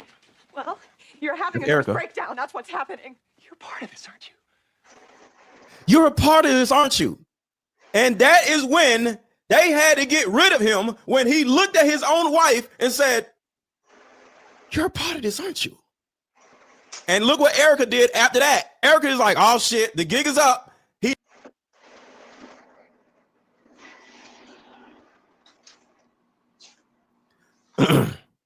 And watch this little part right here, right? This is just like his father did. They made this part right here. They can start grooming little Charlie Kirk. Truman discovered the secret one day. The production team could make him disappear, just like his father did. Just like his father did. They made little Charlie Kirk's father disappear. Stage of it all. What the fuck do you mean? There was a So movie this is that the came out in Snake Eyes. 1998 named Snake Eyes with a main character named Charlie Kirkland that got by someone named Tyler the Executioner on September 10th. There's a movie going viral right now saying that it predicted the assassination of Charlie Kirk. In this movie, there's a political figure named Charles Kirkland. Charles Kirkland, played by the actor Joel Fabiani, was hit by a sniper in this movie in a crowd. But check this out, he was hit in his neck. So you have a political figure who was hit in his neck in the crowd named Charles Kirkland. Not only that, but he was hit in his neck on September 10th. However, we know that Charlie Kirk was also hit in his neck September 10th. Not only that, but during this date, there was a guy fighting named the Executioner, Tyler. The man accused of assassinating Charlie Kirk's name is Tyler. And on our timeline, we got a Charlie Kirk that got by Tyler Robinson on September 10th. Yeah, what the fuck do you mean? Oh my God, no. Mr. Charles Kirkland. The guy who got shot in the neck was also named Charlie Kirk. Kirkland, like Charlie Kirk. Look at it. Mr. Charles Kirkland. Charles Kirkland, like Charlie Kirk. Look at it. Allow you to be influential if they don't control you. That's what Epstein's Island was about. That's what my criminal cases are about. That's what all of this is about, because the entire world is a battle for influence. And if you're influential, they need to get you under somebody. If you're influential, they need to get you under somebody. If you're influential, they need to get you under somebody. When Charlie is 18 years old, he speaks at a college. He just seems like any other young American conservative. But at that college, he catches someone's eye. But at that college, he catches someone's eye. But at that college, he catches someone's eye. Will Montgomery sees that Charlie gets attention. Will Montgomery is who Charlie Kirk was up under. Hey, Andrea, how you doing? Hi, fine. Thanks for inviting me in. No problem. I just want to say two things. One is that I think, I love Charlie and his wife's relationship and all that, but I've been seeing strange things about her. Well, the hand signal she made when standing next to Trump was one alarm. I still don't understand that one. Her visiting, I'm a Christian, so her visiting any place that has anything to do with dark energy, I wouldn't want to put myself around it. Also, does anybody remember Trump saying that Charlie Kirk was like Samson? I thought that was kind of weird, because Samson was a man in the Old Testament who had God's strength, but once he revealed that cutting his hair would mean he loses his strength, that was it. And so it's kind of like Charlie fell in love with her, and revealed his vulnerable side, made himself vulnerable to her. I don't know, just a weird correlation. And then one other thing I wanted to say, that all of this stuff being revealed, I always look at it like it's God telling us that we're without excuse, because everything has been laid out, you know, for us to analyze and to come to our own decisions. So it's all like full disclosure. So I think the Bible says, so we will be without excuse, you know, because all these things are made evident by the things we see around us. That's why they always got to hide things in plain sight. So I agree with you. Let me play this video right here. So I totally agree with you right there, Andrea. Was staged by Bill Ackman because Charlie's thoughts, Charlie's rational thoughts about were a no-no. This is not the route that you should be going on. And Charlie was. God damn it. What is going on? All right, here we go. Was staged by Bill Ackman because Charlie's thoughts, Charlie's rational thoughts about were a no-no. This is not the route that you should be going on. And Charlie was surrounded by his friends, his quote unquote friends. Bill Ackman was very upset and threats were made. It was at this time that Bibi Netanyahu was called and Charlie was invited to. This was an under duress situation, I would say, because I've been in these situations before. When I started asking very sensible questions about it, as someone who had dedicated her political life to supporting many times alongside Charlie Kirk, I was met with the very same pressure. And just like Charlie was being invited to, I was invited somewhere else. And when this arrived to me, it felt like a threat. And the beeping noise is he was invited to IHOP.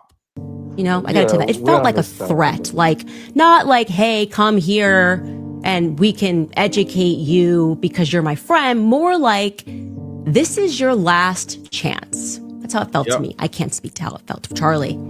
And I know that Charlie was offered a ton of money. Charlie was offered a ton of money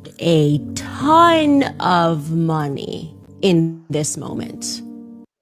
$150 million in particular. A ton of money. Bibi would fund it, you know, spend tons of money. I want to ask y'all, when this video stops playing, if IHOP offered you $150 million, would y'all take it? Don't answer now. Wait until this video's over.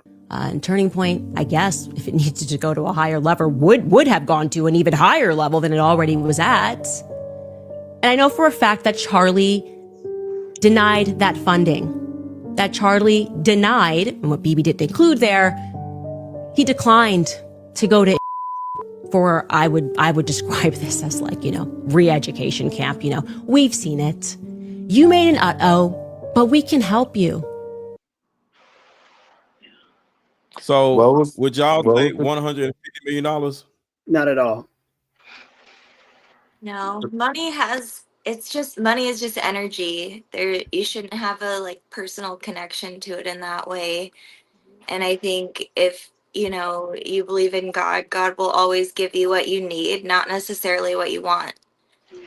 And so I think money is just a corruption of man-made problems.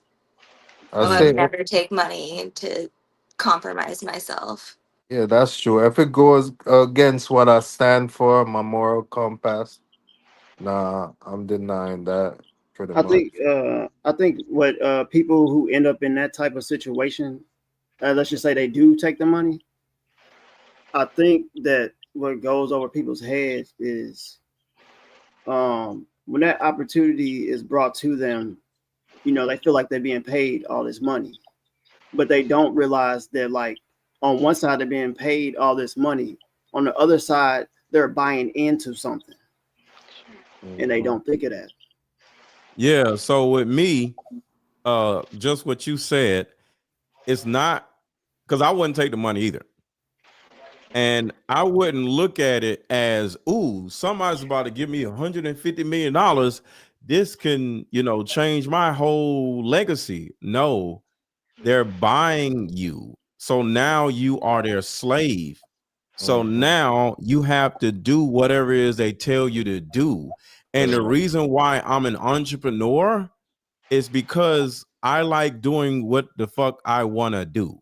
Right. Pretty much. So somebody giving me $150 million will literally put me in a position where I got a job again. I wake up in the morning. I'm in my house. I wake up in the morning. Sometimes I don't even take no shower yet. I just see something online. I'm like, oh shit, I'm about to go live. And I go live, right? I took a shower today, just so y'all know. But I love just being at home and just doing what I want to do. I ain't got to work for nobody. So you give me $150 million. Now I got to travel over here. I got to go to IHOP. I got to go to this other country. I got to deal with these orphans and shit. I don't want to go through all this mess. Like, no, because now, like, it's going to hurt my lineage instead of help, because I'm going to put so much dirt on my last name because of what they're going to make me do. I'm going to hurt my lineage. They're buying your free speech, really is what it is. They all, for those of you who know about Dave Chappelle and believe, he's not around anymore, they offered him money too, and he wouldn't take it. He denied it. I think he went to Africa, right? Yeah. He came back. He came back with a deep voice. So I don't know what happened to him, but that's not Dave Chappelle. Dave Chappelle got deep ass voice out of nowhere. Like, I ain't never heard nobody, and they wasn't talking like that before they got. At first, they're like, "Hey, help! You remember that? Help!" Yeah. Maybe he went and he got man up. He got to see the real culture. You never know. I don't know. I ain't never seen no grown man totally change his voice. And I ain't know. Remember, gotcha, bitch. Now he's like, gotcha, bitch. Like, he don't sound the same way no more. No, he don't. So I don't know what the hell happened to Dave Chappelle. And it ain't even funny no more. So I don't know. But yeah, I don't see. My whole thing is this: I have the ability to, at some point, I want to build an app, and I'm building an app. And I'm gonna make a card game marketplace, and then I'm just gonna make card games for the rest of my life, because I got all these different card games in my brain, but I gotta get them created and a designer and all this other shit, right? But when I put together this app, I just plug in a new card game and plug in a new card game and plug in a new card game, and next thing you know, it's 30 different card games in the app, and then people just pay a monthly fee and they get on there and they play, and then they have fun playing the card game or whatever. That sounds nice. And then if that gets good in another 2-3 years, I could sell that, and then I got my 150 million. So I ain't gotta sell my ass, sell my dignity, sell my freedom for some money. I use my brain to make that money, Can I say one thing about that? I think that's really a great idea. You mentioned some girls don't feel safe to go to their moms, and for moms like me, I would put myself in a place where I'll be like your mom and I'll go through the game with you, because the girls still need to act that out, to get it out, or to be able to visualize it, to know what they want from their mom. Maybe someday they can't step into that conversation if they act it out with somebody else they feel safe with. Sure. I love that. I never thought about that. That's a beautiful idea, because there's so many women, because I tour across the country and they'd be like, what's this? I'd be like, oh, it's a mother-daughter card game. You play this with your mom. And it's like, dun, dun, dun. My who? Your mom. My mom?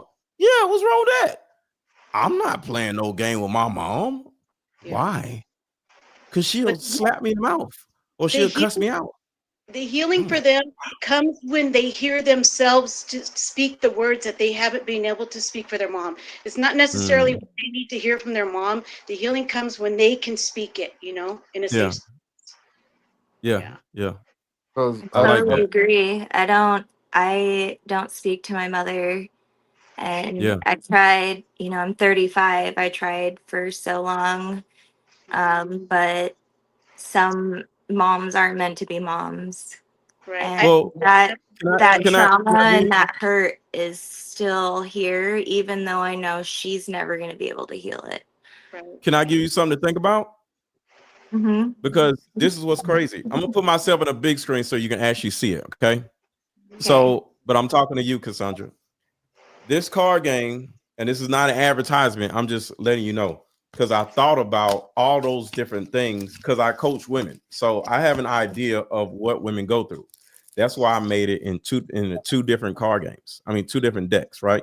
So this is a mother deck and there's a daughter deck.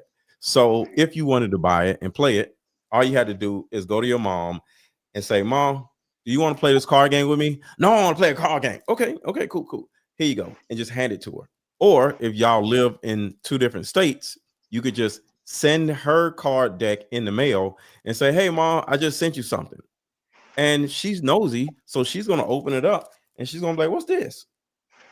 These are questions you can ask me, and she's gonna be like, "So I can ask you questions?" "Yeah, this is interesting." Now it puts her in a position where she thinks the card game is full of questions for you. But unbeknownst to her, you have a card game where you can, you have a deck where you can ask her questions, and it's interactive, and it might bring her guard down a little bit when she knows she can ask you some questions. And the questions are not triggering or scary. They are actually, somebody said, pull a card, let's ask a question. If y'all want to, we can do that. Yeah. Do Yeah, it. why not? Do one. Let's pretend. Okay. Hold on one second. Let me get some loose Pretend cards. Andrea is the mother, and then Cassie. And I wish I could. I don't speak to my mother. It's been many years. Some people just don't have a maternal bone in their body, and she told me and ensured I felt like I was very unwanted my whole life. Do you still have contact with her? No. So you don't know where she's at? Like, Oh, I know where she is. do you have her phone number? Mm-hmm. So this card game might help. You never know. Like, I understand what you're saying though, Cassandra, because I've been on both ends of it. I know for a mom, there's a lot of guilt there, and a card game like that might seem fearful for me, but also for you to see your mom react to these questions. That's why, I think, like, I even picked up on it when I think you kind of started tearing up when you first started talking about the card game, because you just discounted yourself, like, that wouldn't work for me. Because I see that in my granddaughter, and, with my daughter, they don't have a good relationship. So I've been on both ends of it. So here's what's crazy. I came up with these questions, right? And I've been coaching women for like 7-8 years. So I actually do understand the level of pain that women deal with, right? So check out how these cards are asked, these questions. So this question is to the mother, right? So this will be from you to the mother.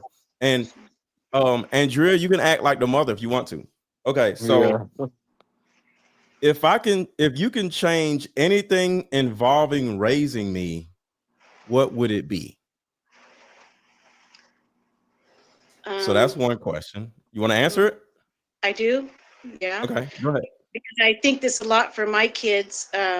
What I would have changed is from a young age, I wish I would have saw them as the adult that they're going to grow into. Somebody with their own feelings and their own issues over how I'm raising them. Instead I just treated them like they were just my possessions. So giving them that respect from a very young age, seeing them like how they're going to be when they're in their 20s. Wow, I raised my kids like they were my possessions. That is deep. Wow. I think that's a lot of children and daughters' experiences. For my mom, she always only saw me as an extension of herself. Right. Yeah. So it was like I was the worst and the best of her in her mind, depending on the situation, and a lot of projection of what she wanted me to be or wanted my life experiences to be. instead of like listening to who I am and what I Yeah. need. Wow. Wow. So now let's ask. So do y'all want to ask another one of those type of questions, or you want to ask a question to like from the mother to the daughter? Do mother to daughter. Okay. So questions from the mother to the daughter. Have I ever dismissed your feelings? If so, when? My whole life. Oh. There's like some TikToks that I find amusing that are like from millennial parents in particular, and it's like, well, I did have to walk to school in a blizzard. Our thing is more like I wasn't allowed to have emotions. Right, right. Any When I was emotion young, I I had had to that do this. wasn't being like Yeah. quietly complacent, I was sent away until I could fix myself and figure out what I Yeah. did wrong. Wow. So this is what's crazy. This is what's crazy. And this is actually the next question right here. What you just said. Did you raise me the same way your mother raised you? And is that a good thing or a bad thing? Andrea, did you raise your daughter the same way your mother raised you? And is that a good or bad thing?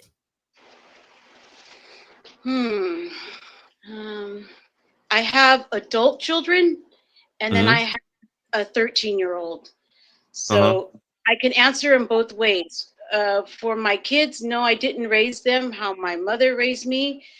For my child now, I'm raising him how I wanted to be raised, you know, with the respect, being seen and validated. And, you know, I'm not looking to judge him. I'm looking to partner up with him. You know, I want Yeah. to be alongside of him in his life decisions, so he's not making those decisions alone. So I don't want to make him fearful of telling me things, I guess. Yeah. Kind of what I'm saying. Yeah. I don't know. I don't know how to answer the question. My mother Yeah. raised me different because I was like her comfort teddy bear. So she pampered me too much and didn't tend to my needs.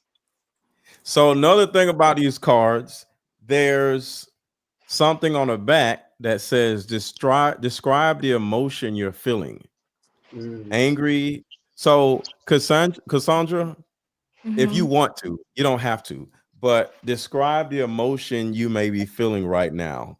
Just pick one. Angry, triggered, hurt, offended, cornered, frustrated, alienated, guarded, rejected, judged, afraid, exposed, anxious, overwhelmed, helpless, misunderstood, confused. Betrayed. Betrayed. Oh, Yeah, that's one. Yeah. I can Wow. understand that. Yeah. Because I'm a Yeah. mom and I can't understand from becoming a mom how my mom could ever treat me that way, even now. And so I Yeah. think that's like what's not all moms are the same. Like some of our moms have like for real like personality disorders that are likely to never get better. Yeah. But yeah, I just feel like betrayed my whole life, I guess. Man. Oh, did you have siblings? No, I'm an only child. Oh, I'm an only child. I love being an only child, but if you had a bad parent, being an only child might be bad because you don't have nobody to share the abuse with. So golly. On that, yes, but at the same time, like I wouldn't wish this pain on anybody. My Yeah. mom, so like my biological dad, I was lied to about my whole life, and my dad who Yeah. adopted me, my mom, I just watched her like emotionally abuse him into committing uh things that make him Yeah. not here on this earth anymore. And I was there when she told him to do it. And he did. Wow. And she to this day So doesn't feel bad. she feels that she was right to do that because she never actually loved him. Wow. Shit. I'm That's sorry you had to crazy. go through that. Yeah. Yeah. A lot of women would just say, well, what do you want me to do? I did the best I can. You know, just this dismissiveness, you know? Damn. I would So I want never to, make another person feel like I was made to feel as a child. So yeah, I think that's a big thing. Like, I would never treat my kids like I was treated. True. yeah. I Damn. mean, we all want better for our kid, a better life than what we have. You know, if you don't want that, you're not a good person, pretty much, because, you know, we're all here to make this earth better, pretty much. So, unfortunately, you know, we all don't have that. So, you know, Yeah. even though we don't have it, we gotta seek for better, you know? Yeah. Yeah, pretty much. Here's a question to the daughter. Which was I, overbearing or emotionally unavailable? And Both. how did that? Oh, damn, both? Depending on the situation, Yeah. I think I think that's why I picked emotionally unavailable men for so many of my relationships. But at the same time, I could never tell her anything without her absolutely freaking out and making it a giant thing. Like I always said, if you want everybody to know something, tell Stephanie Yeah. because she'll tell everybody and like Wow. she'll spin it in whatever way that either makes her the villain or the hero. Yeah. Wow. And it just depends on the situation, right? So it would be like, oh, you know, Cassandra had this accomplishment and that's because of me. Oh, I'm a, you know, Cassandra's this terrible daughter because, you know, she doesn't just let me do whatever she wants, like whatever I want. And Yeah. her favorite pastime when I was still around her was like talking crap about me while I was sitting there like I wasn't in the room. Wow. What, to who? To you or on the phone or who? To just whoever was else in the room. So like if we were at a holiday or her friends were there, like she would just I would be Thank sitting there and you. she'd just be like, you know, pretend like I wasn't there, like and just talk crap about me while I'm Wow. sitting there Damn. That's crazy. And I'm gonna without tell taking any you, responsibility for anything, you know. there's a lot of women with that same, you know, because mom has the see, the thing about it is when you're the mother of a child, you can almost do whatever the hell you want to do, and ain't nobody gonna do nothing about it because that's your child. So can't nobody tell you about your child. And if the police come, your child is gonna have to make a decision. Oh, you want to go to foster care? You want to stay here? So they ain't gonna go with them. Nobody can tell you. So no matter what you do to that child, can't nobody do nothing about it because your mama turn around and say, "Oh, call the police, call them. You gonna go to foster care?" And you're gonna Yeah. be like, "Foster care? Yeah. What's foster care? Call the police on me and you'll see." Yeah, That's Okay, I won't call she police. was a raging alcoholic. Well, she is, and she would like after my dad exited the world, she shipped me off to live in Washington State from Chicago. And then she got Mhm. together with my dad's best friend and didn't tell me, who was married. And like, you know, we spent all of the holidays with. And so just like an endless string of men is really Yeah. terrible for your kids. true. Yes. She Yes. had a lot of her own dad issues, so she never wanted me to have a dad. And, you What? know, so Hmm. it was like she lied to me about my biological father, lied about my dad who raised me. And then I have two stepdads and like other who have also abandoned me. And so it's just like it's not you shouldn't do that to your kids. Bring a bunch of people around. It's super Yeah. traumatizing. And, you know, she always picked men and money and herself over everything. Yeah. The truth is, a lot of mothers did not want their daughter. They wanted a son. And when She they never had, wanted me. Yeah. yeah, there's a thing. Mothers don't want daughters. I dated a woman that she had two daughters, and they both had male names. Not like Wow. Roger, but there were male names that can sound, Like one of them Alex. was Kennedy, as an example, right? And they both had male names. And I didn't know why I didn't ask, right? And then she wanted to have a baby with me. She said, because I have two daughters. She was like, you have two daughters and I have two daughters. We can have a boy, right? And I didn't want more kids. So I'm like, I don't want a boy. What are you talking about? She was like, you don't want a boy? I said, no, I'm happy. I don't want no more kids, right? You got two kids. I got two kids. Why we need more kids? And she was like, well, the reason why she said, I want a boy so bad. And she said, I want boys so bad. I gave my girls boy names because I was so mad that they were girls. I was like, oh my God. Yeah, that's crazy. I got rid of her.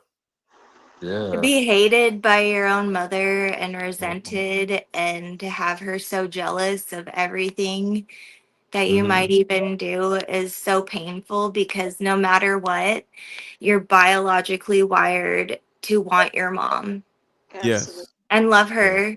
And so no matter the amount of sadistic torture and pain that she's put me through from birth, like, of course I still love her.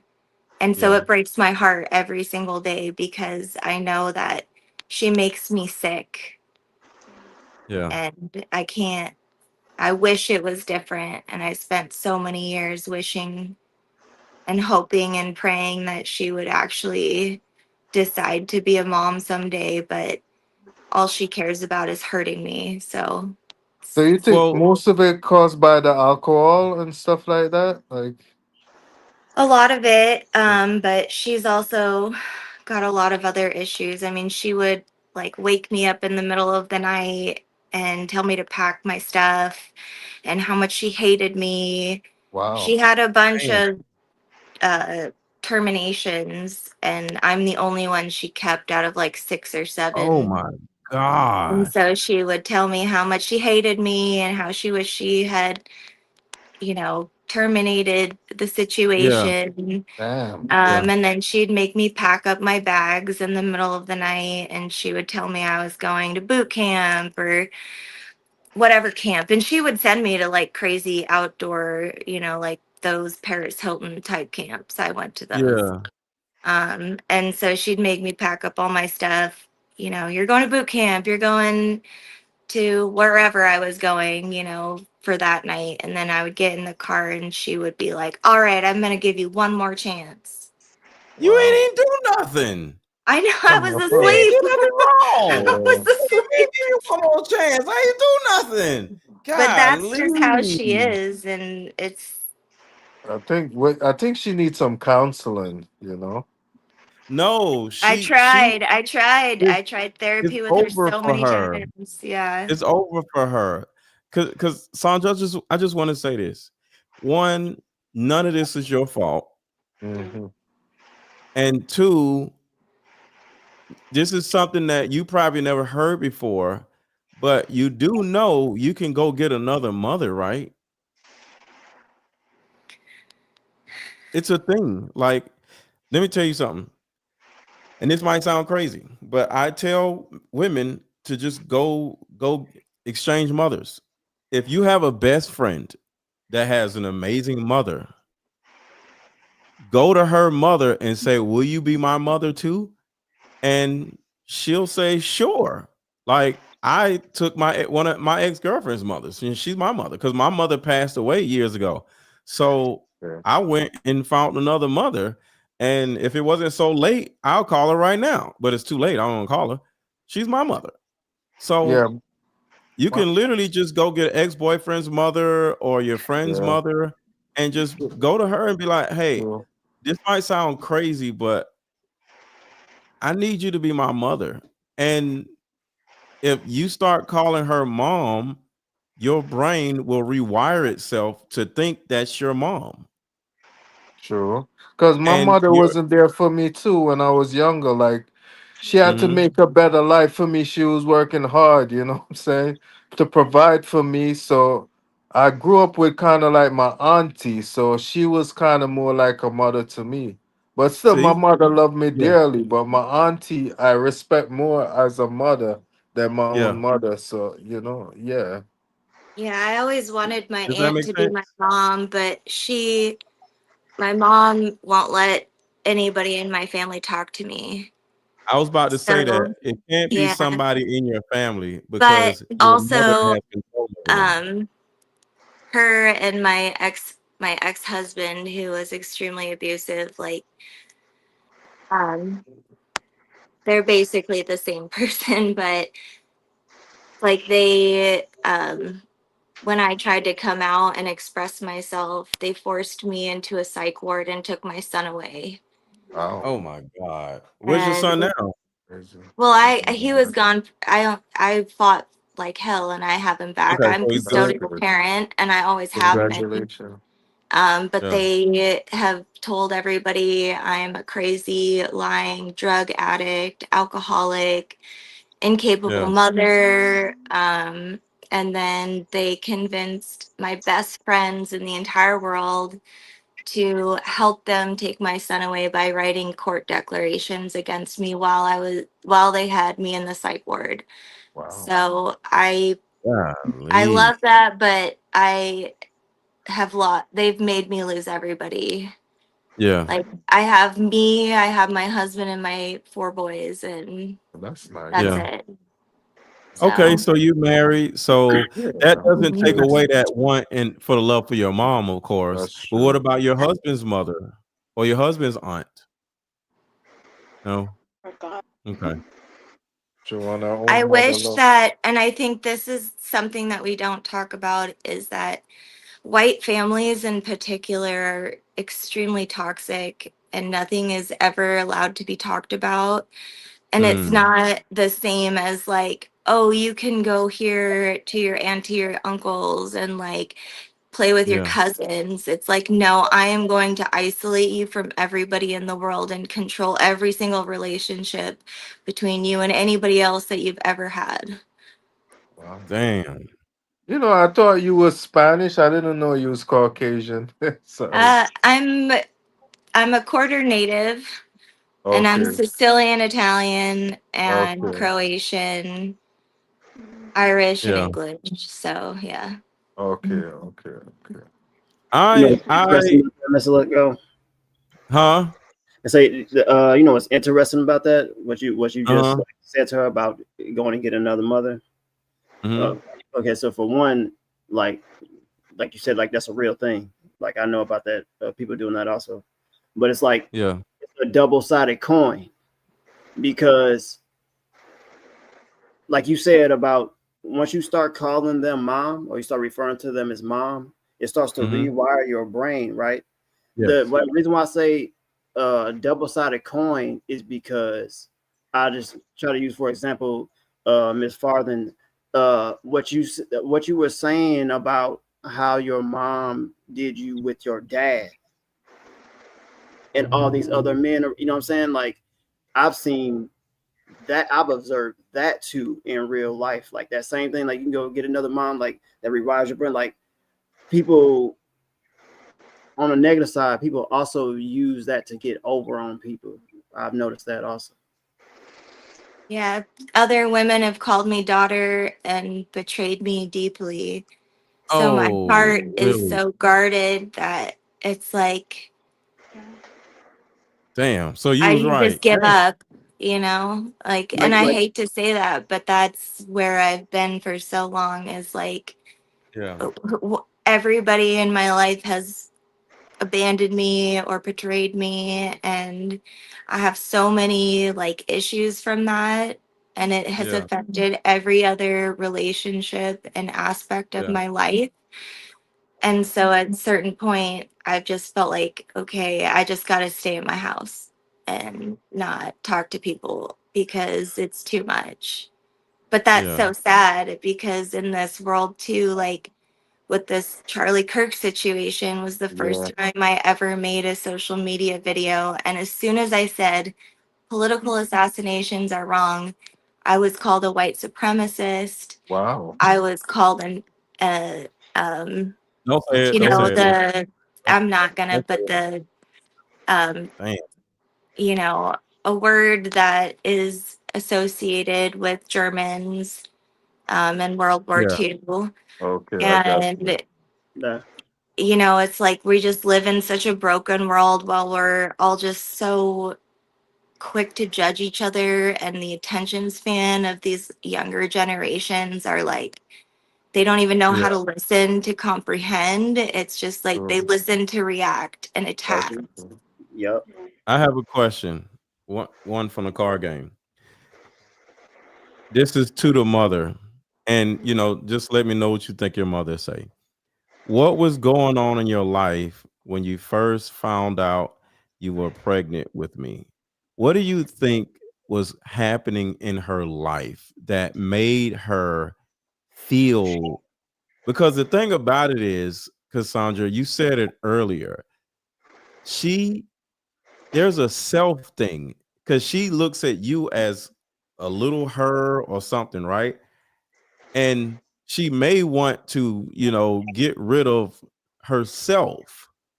And that's the reason why she keeps getting rid of herself, Yeah, right? that's true. Yeah. So, do you think something was going on in her life that was so traumatic where, like, I don't know. Do you think, Yeah. you know? When she got pregnant with me, she was 20 years old. Mhm. And her parents had gone through a really terrible divorce with There cheating we go. when she was 18. And then there's been a lot of interfamily inappropriateness. There we go. Um, Yeah. and so she told me my whole life that her dad had done terrible things to her. There we go. And so my biological father, who I found when I was 32, he verified a lot of things to me, but she has always had a lot of men at the same time. Yeah. And so she was not necessarily just with my biological father, and Yeah. apparently was with also his friends. Yeah. And then potentially was having relations with her dad. And so, Wait. Not in front of your son. I know he's right behind oh you, right? yeah, no, I just said Yeah. relations. Yeah. Yeah. Um, So, yeah, so Cassandra. there was she refused a paternity test. Yeah. So I was taken away from where I was born and then moved across the country. Wait, Wow. with who? I think her father, right? With the He father, wanted a or test. she took you from the father? Mhm. Oh, Yeah. So I so was born, where they both lived, and yeah, then he wanted a paternity test and she Mhm. refused.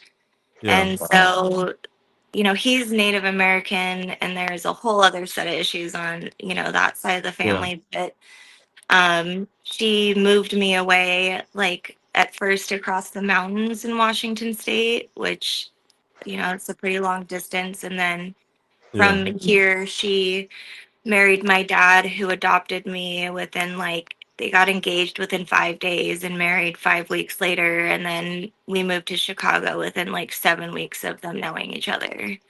yeah. And I was raised in Chicago till um, he exited in 2005. So when I was 15. So there's a and you already know this, but somebody watching, it can help.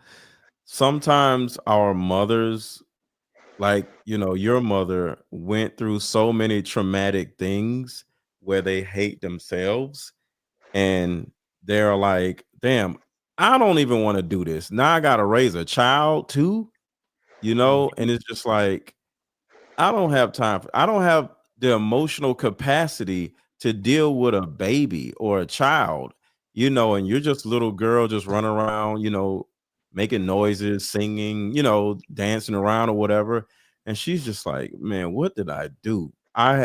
Because the thing that women have to endure, keyword have to endure versus men, we can get up and leave and the kid is still going to be okay when we come back, right? Because the mom is going to be there. But the woman can't get up and leave, because if she gets up and leave, the kid ain't going to be there when she come back, because who's going to watch the kid? The kid's going to just, or go to foster care or something, So with us men, we can be gone for like 5 years and come back and the kid is going to be okay. And the women can't. And sometimes women can loathe the father or loathe the kid and be like, you little motherfucker. If you wasn't here, I'll be over here, or I could go live in my life, or I can be in another country, or I could be with this man. I ruined her body. I ruined her youth. I ruined her life. I ruined everything. Yes. And she took every job she could to travel, so she was never home, so she could be out jet setting. Yeah. But yeah, like she never cared about me. She just wanted to do her. And I was an inconvenience. And at every moment, I was never made to feel like I wasn't an inconvenience. Like it was very clear that I was a giant inconvenience because she sacrificed everything for me. And I should be so grateful. Yeah. And I just want to tell you, in the Black community, where do the mothers drop their kids off when they want to be out in the streets, fellas? At the grandparents, at grandma's house. Grandma, At grandma's house. So she ain't finna let nobody stop her. She dropping her ass off. My mama dropped me off with my grandmother. I have no recollection of my mother until I was 6. Because she out there in the streets, she left me over my grandma's house. I have no recollection of my mama in Philadelphia. I'm from Philly. And the first time I really remember my mother is when we on the freeway heading to another state. Wow. The only thing I remember is my mother, my cousin, and my grandmother, my cousin, and my dad. My dad raised me when I was in Philly. And come from out of nowhere, she leaves the streets and come pick up her son, and now we moving away from my dad. So yeah, I don't know if that is like in other cultures, but in our culture, man, she just want to drop her ass. She ain't stopping her life. She gonna get the hell on. So I am a year and a half old dad, a year and a half old father. I have a little girl. Yeah. Congratulations. Thank you. Congratulations. Before she was even a full years old, her mother was already working on separating us and entertaining another guy who she actually wanted to be with. So like the things that we're talking about right now and that y'all are sharing and whatnot is like, I'm actually kind of going through this right now with my child's mother. So like, even though you pulled out the daughter and mother's card game, it's already been kind of like helping me. Yeah, I can see that. So with that being said, can I say something? Go ahead, Andrea. Go ahead. I just wanted to share that it is such a real thing that there's a certain love that you get from your parents. I don't know, I'm going to say mom, because I've seen it with my granddaughter wanting for her mother, even though I was raising her and going to bed with her, reading to her every night. Even though I wanted so much to be that mother to her, I knew, and I would cry because I knew it would not be enough for her. Her hunger and want for her mother was so strong. And this is more the norm, I think, than a lot of people acknowledge, where parents really drop the ball in seeing their kid in a way that they want to be seen and acknowledged. and we're supposed to learn what love is from our family, you know, from mom Yeah. and dad, the roof over Yeah. our head, you know, we're supposed to learn love from that. But many times, and especially what I call these last days, we're not going to have that, because we have a society that fosters all of this garbage into parents, you know, who have kids, you know, drugs, and they're not there for them, and alcohol. And I just almost feel like it's a lost cause. And you know, we want to have a loving relationship with our mother. Hopefully we can get that, but I think we need to make ourselves well first, make ourselves feel validated and whole. And I really believe in every human being, there is something in us that wants to be seen and acknowledged. We think it's from other people, but for myself, I'm going to speak for myself and Yeah. for what I see in people around me, it's God, you know, coming in us. It's having a personal relationship with God and feeling validated and seen and understood by him, and being able to talk to him anytime, anywhere you're at, anything you're going through. And that's the confidence I have in my relationship with God. That's what I try to convey to my kids and my grandkids and now my great granddaughter, you know, through the generations. Yeah. It's love that heals, even if it doesn't come from mom and dad. You need to get in touch with the love that heals you from the inside. But I'm saying that now because I'm going to go Yeah. off with great granddaughter. So I So hold I on always one second. say, Jesus, Hold on. I'm that one out of the 90, or the one out of the 100 that Jesus came to go get, because I wasn't part of the flock. You know, he had to come get me. Yeah. God Hold on bless one you. second, y'all. So Kimmy, shout out to Kimmy. She said, "Where can I buy these cards?" The link is in the chat. The chat that you're commenting in. Just look in the chat. Just click the blue link that is in the chat. If you see a blue link in the chat, Kimmy, just click the link, and it's a top link that says tiny URL and slash Mr. Let Go. That's where you can buy the card. Well, you can use either link, and you can get the card game. And also the card game link is under the actual video. So if you don't see it in the chat for whatever reason, is under this video. You'll be able to see it. So yeah. At some point, Because I'm I'm gonna just get here to multiples of help. these card games and pass them out. Bye, guys. Thank you for being here, Andrea. Thank you for being here. Yeah, take care, Andrea. It was nice talking to you. You too. So I Bye-bye. had God another bless. question I wanted to ask y'all if y'all is okay. Because I think this might be helpful. How can I view you more as a woman instead of just mom? I want to acknowledge the woman you are. Cassandra, does that relieve you of any pain if you were to actually look at the woman instead of your mom and just look at her as just crazy ass broad instead of your mother? Because the thing about it is, part of our pain is this Jesus-like angelic person that created us, right? Yep. But if you look at her like this fat, stupid broad, you may be able to relieve yourself of this pain because she's just this dysfunctional chick who just was fucking, and you came, you know what I'm saying? And if you Yeah. take away this angelic mother like thought process or perception of her, you could actually accept her as this train wreck of a person, and then it might make you feel a little bit better because then you're not connected to the train wreck. You're your person and she's her person, because sometimes you can look at her as a train wreck. You might be like, well, I'm a train wreck too because I'm her child.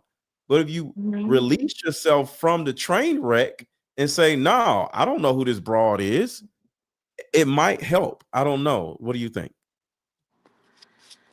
I think there's actually a book on this. It's called Mother Hunger. I read that. And Yes. okay, yeah. Yes. So I I read think You're Not Crazy, It's Your Mother. I uh, read Mother Hunger. I read Adult Children of Emotionally Immature Parents. Yeah. Yeah. so with her, I think, you know, I've definitely thought like our family on that side is so toxic and dysfunctional, and there's so much generational trauma that nobody will deal with. And so I get how she became who she became. Yeah. And I can have compassion for that. And I can acknowledge that, you know, there is a part of her that is very genuine, that I love, that I connect with very much. But as the years have gone by, that person has gone down. As I think when you're dealing with somebody with personality issues like that, as soon as you start to stand up and create boundaries, everything falls Yeah. apart. Yep. And gets super duper crazy. And so that it's just been like one insane situation after the other of her trying to get to me, trying to hurt me, trying to use my kids to Yeah. get to me, using my ex-husband to get to me.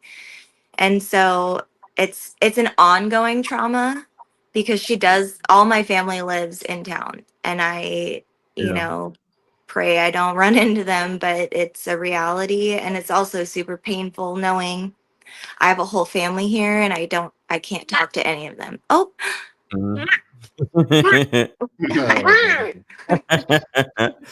But guess what? That right there is fulfilling. That right there shows all of us that you are loved. yeah. True. You are This is loved. George. Hi, What's up, George. George? Hi, George. What's up, buddy? Say hi. George. George. So, Cassandra, Yeah. you won't Yes. believe us if we said we love you because we just on the Yeah. internet. But you are loved. That little boy loves you. So that is proof that you are loved. Mm-hmm. Yeah. My kids are the only reason I'm here today. And that's why God knew he had to give me one so young. No, Sandra, no. You are the reason why you're here today. Your resilience is the reason why you're here today. Okay. You're here today because you have purpose in this life. It's not just them. Because one day, guess what, Cassandra? They're going to grow up and leave the house. That is So true. you got to have purpose within you. That's true. You are the reason why you're here, not them. Yeah. Okay. Yes. They're the reason I stay here for now. I'm still trying to find my purpose. Okay. Greater You're gonna purpose. find it. You're gonna find it. It's okay. George. George.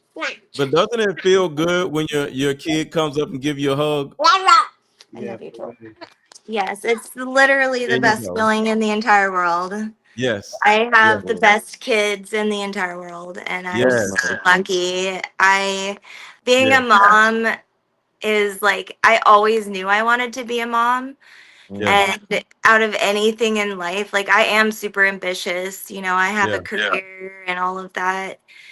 The only thing I've ever known 100% in my soul is I wanted to be a mom and have a bunch of kids That's good. and just love them as much as I Yeah. possibly could. So Yeah. they're the best thing that has ever happened to me, hands down. No But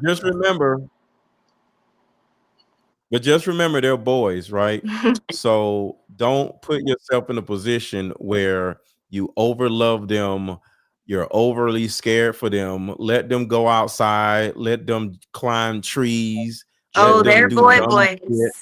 Yeah. Yeah, let them I'm go in a making creek. warriors here. I'm not Yeah, making I I'm love it. making warriors, and I'm Nice, making, nice. That's good. That's you good. know, Yeah. I'm raising 4 white boys in Mm-hmm. America, and I tell them every single day, you know, they're loved, they can express themselves. You also have privilege in this country, and you have to recognize these things. Yes.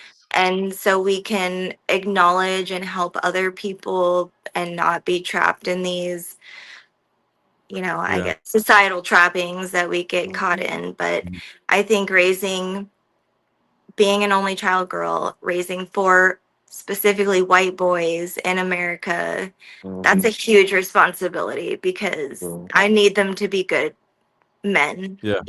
That's what I want, Yes.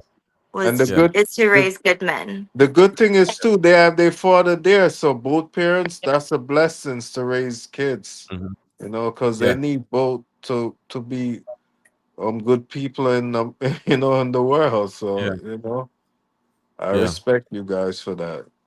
Cassandra, you're gonna be okay. You're gonna be okay. I just seen how you're gonna be okay. You know, that's a beautiful thing. Yes. Thank you so much.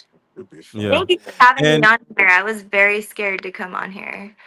So well, thank you for coming up. Like, cause you made this into a wonderful conversation. For Like this real. was Yeah. beautiful. This was really beautiful. Yeah, God this did do it, and I had to listen, and I'm trying to do that more. So Mhm. Yeah. Yeah. So is there anything that I can help in your journey, or is it anything I can do? keep making content. Okay. Keep digging. Okay. Keep telling us the Yeah. truth. That's Yeah. the best thing ever. Yeah. Yeah. Thank you. Thank you. Thank you. Mr. Lego.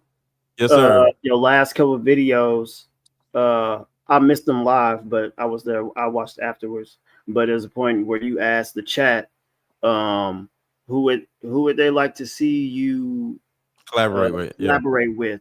Somebody said Angry Man. I agree with that because what you were talking about and what we're talking about now, I think that you and the Angry Man should link together with his dialogue on the triple imposter. I don't know if Well, you I know watched Angry Man. We cool. Like, yeah, we talk every now and then. Okay, But yeah. yeah, so we cool. But collaborate on what though exactly? His dialogue on the triple imposter. What is that? He's got a couple of videos called the triple imposter, and it's basically about I would say kind of a lot of what she just explained in her experience in life, and as we could tell, a lot of other people. But whether it has to do with certain mothers or certain women and their attributes, and I think the reason why I called it triple imposter because it's like a 3-stage thing that they do. You know what I'm saying? And it's like it creates situations like this. I don't really understand. Who do what? I'm trying to get an understanding. Who? So when he's talking about the triple imposter, he's talking. I would just to make it simple, I would say he's talking about negative women, whether it's negative women, negative mothers. You know, online it's a lot of the whole single mother thing. You know what I'm saying? Yeah. But just like certain things that they do, certain mannerisms, certain behavior that they do, that basically comes to the detriment of the community. So let me say this. Shout out to Angry Man, like that's my guy, but I have evolved past the complaining about women all day content. True. You know? Yeah, not for yeah. So when you said the triple something, men do the same shit. Yeah. Men, like just like Cassandra said, her husband was abusive. Men be beating women ass out here, but nobody wants. You don't hear none of these. You know, shout out to Anger Man, but you don't hear none of these dudes talking about men beating nobody ass. So it's always women, women. That's why sometimes when you say about the red pill guys, I could picture them too. I'm like, yo, there they go. You know what I'm saying? There they go, whining about women pretty all much. day. So Yeah, pretty I've much. evolved past all that, you know. But Anger Man is my guy, but I am not interested in doing no collab with nobody complaining about women all fucking day. I'm not sitting on nobody's live stream. Women did this, women did. Men be doing the same shit. You get what I'm saying? I'm not me specifically. I'm not. Anger Man is my guy though, but I don't want to sit around complaining about women with nobody. Right. I know. I'm not with me. I'm not exactly coming from a point of view of like to bash women. Well, it's just when you get red into pill, it. It's that though. Red pill is literally that. Yeah. You know, we can make it into something, but that's literally that. All they do is sit around, like name one live stream when any red pill person, because I'm not talking about Anger Man, any red pill person is literally doing a 2-hour live stream about a man. You're not ever going to see it. Right. Ever. True. I'm kind of coming from a point of like not to bash women, But when speaking about certain behaviors and certain things, like linking that with what we're talking about now with this card game, you know what I'm saying, with this card game and a certain, and like that goes into the certain questions, you know what I'm saying? Like, why did you do this? Why did you do that? You know what I'm saying? Like, that's where I'm coming from. Yeah.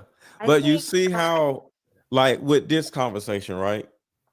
It was like having a conversation with the ladies. It wasn't, we didn't even go off on Cassandra's mother. We didn't say, these women. We wanted to know, like, how can we view your mother as a human instead of a mom? You know, conversations like that instead of, oh, fuck your mother. Oh, she ain't shit. Oh, no, she is shit. She's been through something, and we have to look at her mom as a hurt little girl hurting another little girl. She's a person. You know, she's not this. You know what I'm saying? That's where I'm coming from. It's basically to dive into all of that. That's why I'm against the red pill stuff, because they literally don't understand that these women are hurt little girls. Right? Cassandra is a very sweet woman. Look what she went through, and she's still sweet. Yeah, she survived. Some women can't endure that type of abuse and come out sweet. That's the reason. That's my reason. That's my reason of why I want to like open up that type of dialogue, because of that right there. Like, they are a person too. They went through things too, but they also, but a lot of times they also don't talk about that either. Like, but red pill dudes, they don't care what women go through. They don't. They don't care. All they want to do is whine about them. They don't want to help them. They don't want to listen to them. They don't want to understand them. They just want to demonize them. And I'm not into that shit. That's why I don't like the whole. I get some of it, but like, that's why I really don't like the whole. I don't get none of it. The whole high value man thing. Like, I mean, that's different from red pill. No, it's not. No, that's a part of it. When they talk about high value man, it's always, women don't want this. And you a high value man talking about high value man shit. They turn around and flip it back to whine about women. Let any one of them then say somehow high value man. In 3 seconds, it's gonna go back to whine about women.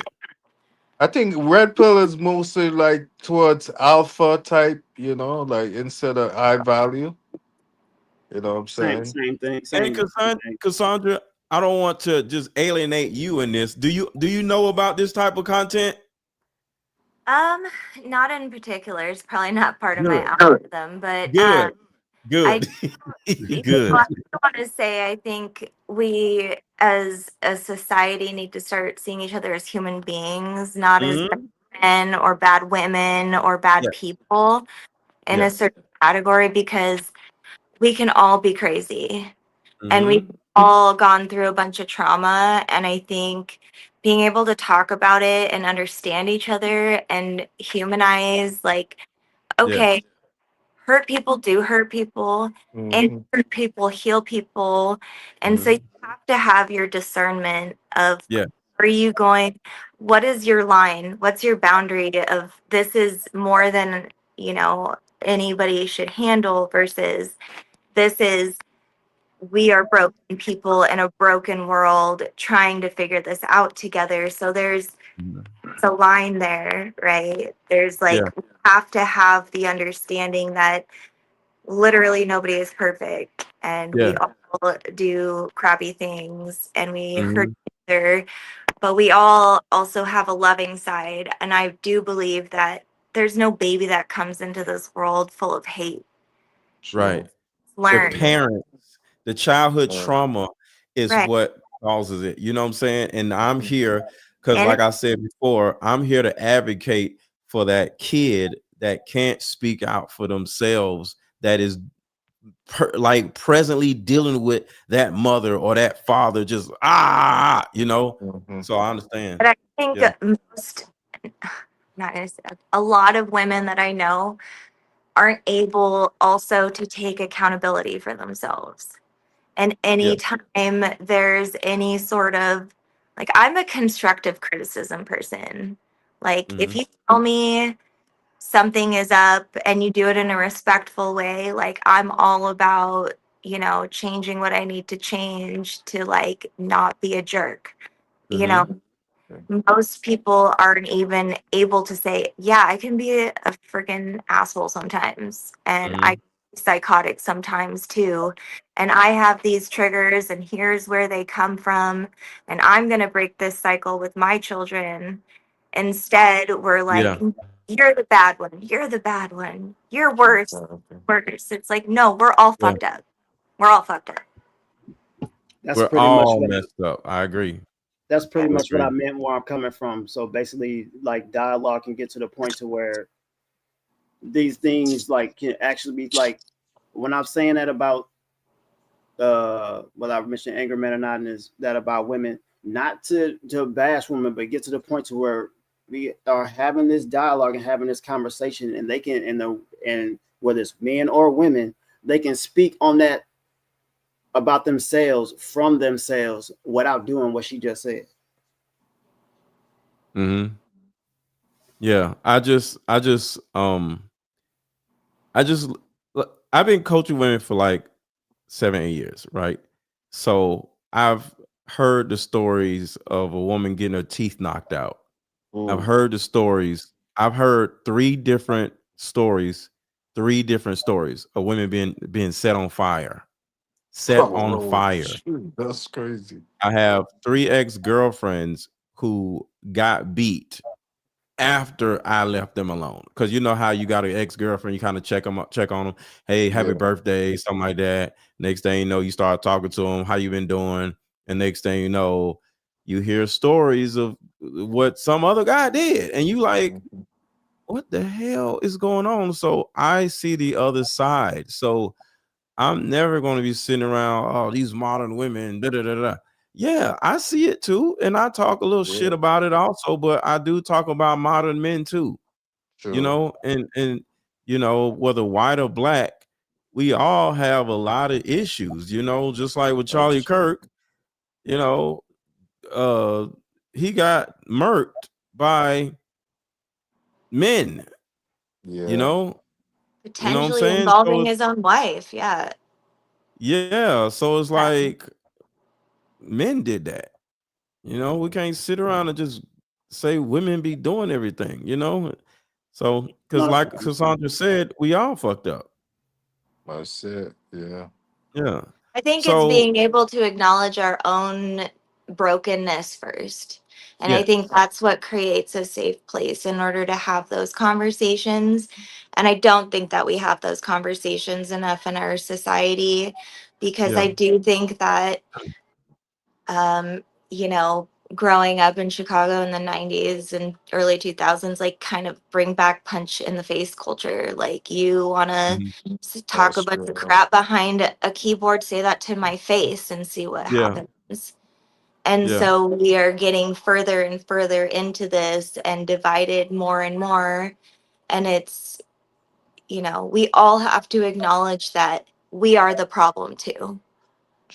Uh-oh, hold on. Somebody just randomly said this. Erica was on an Yes. episode of Bravo's Summer House. She She was was an on actor too? multiple reality TV shows, actually. Multiple. Oh, the plot thickens. I don't Yeah. mean to just dismiss No, the no, no, no. But conversation, this but that ties in is because yes. honestly, part of what I see in Erica is what I see with my mother. Is Really? the showboating after the death of a That's it. husband.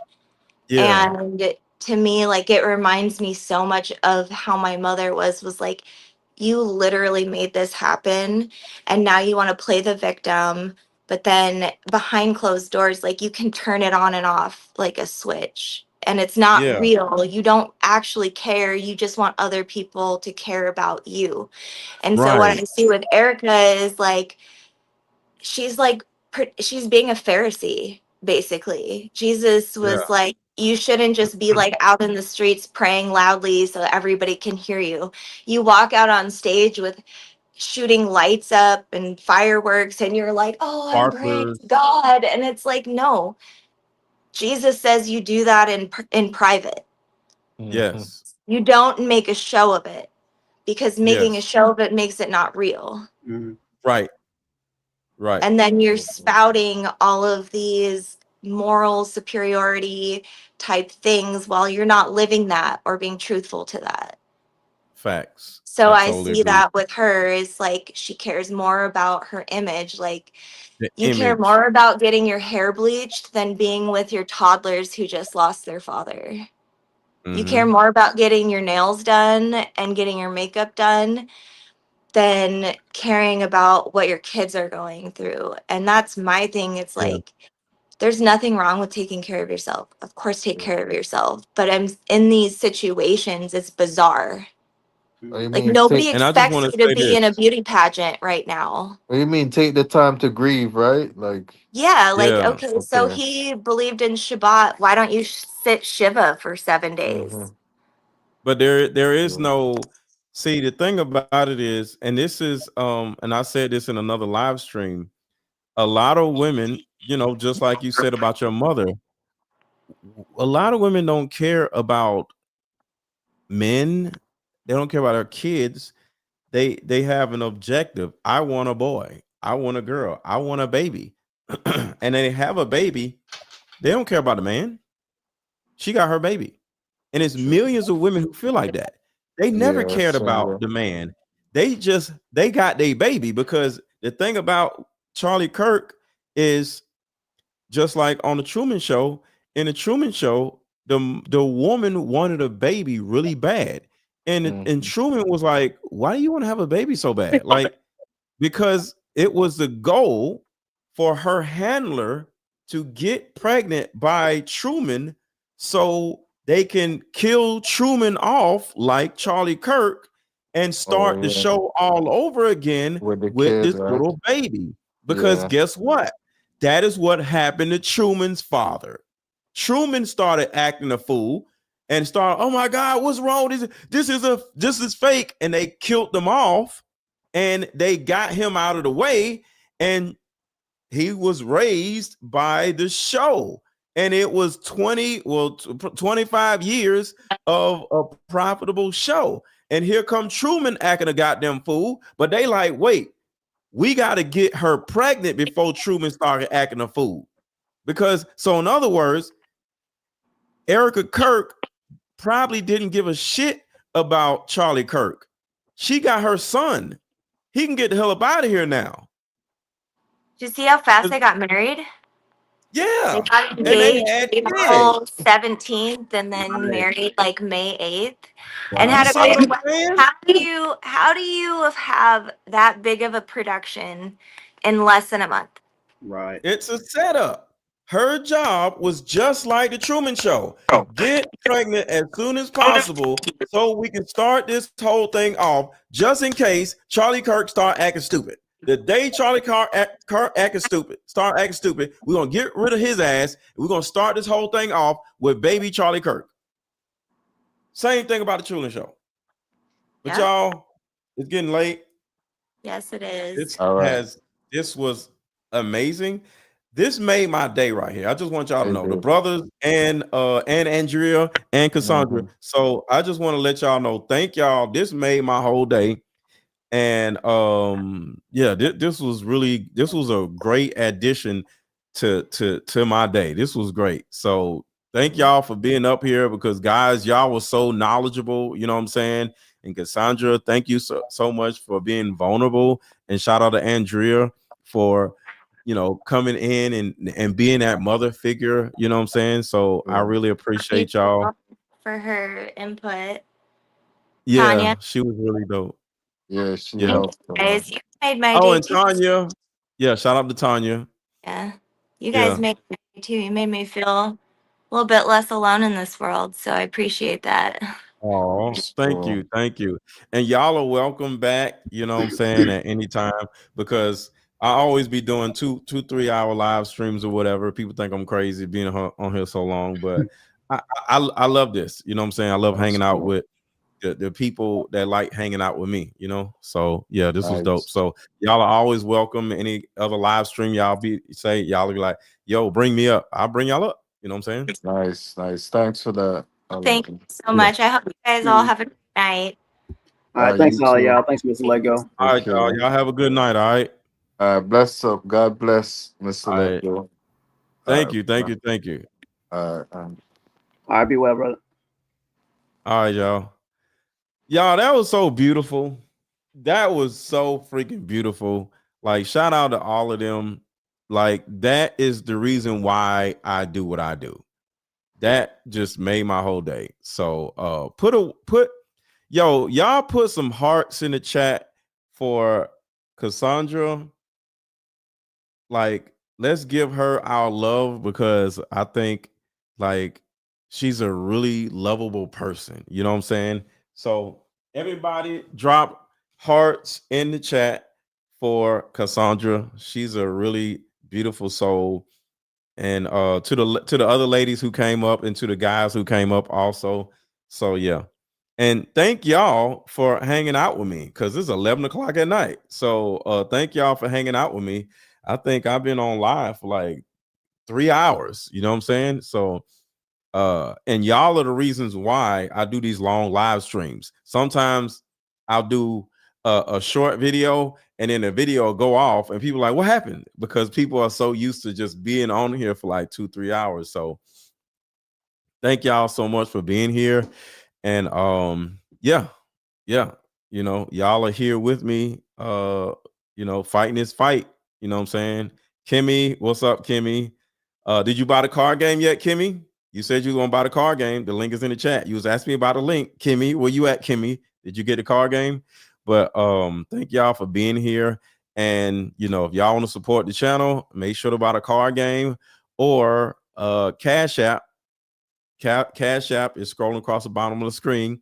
Cash App is $AARON 1000. AARON 1000. And speaking of Cash App, shout out to Planet Clay.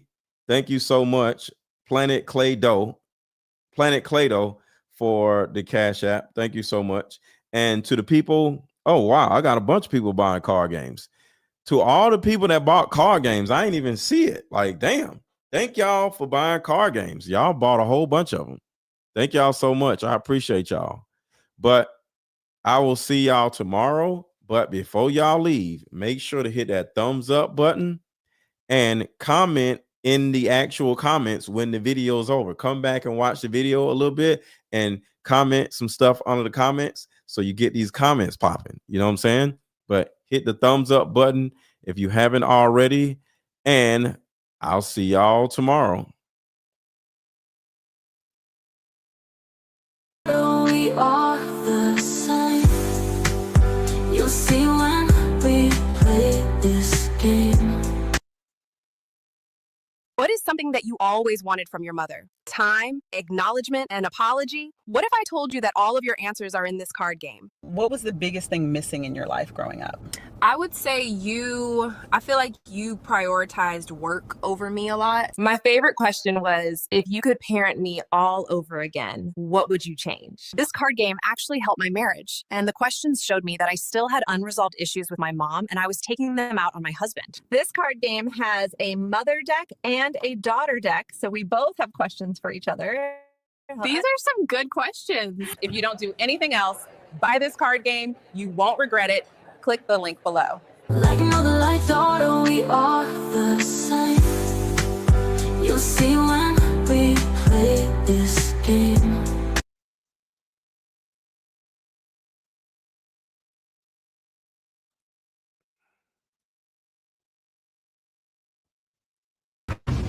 When women say they were forced to be masculine, this is actually what it looks like.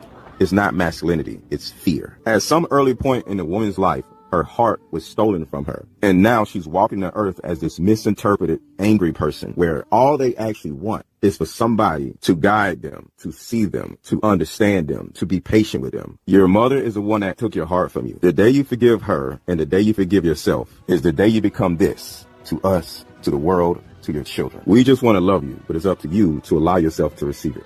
blessed me and my mother with one of these decks. And I was asking her the questions while we were heading to the airport, and she was asking questions. And I like that there is something in there that really helps you to identify, how do you feel? How do you feel? How do you express this? What word could I use? Or because I really think that you guys should check this out. Even in the half hour that we were asking these questions, it created such deeper discussions. I actually remember there was one question. Did my mom ever experience grief that would have allowed her not to be as attentive? And then we started talking about, and that led to like a really cool conversation. And so it was good. And I like it because we were giggling in the car. So that was, this game is really cool. So I definitely appreciate it, guys. We're going to connect the link below if you're interested in getting the mother-daughter card game. It's literally like therapy in a box.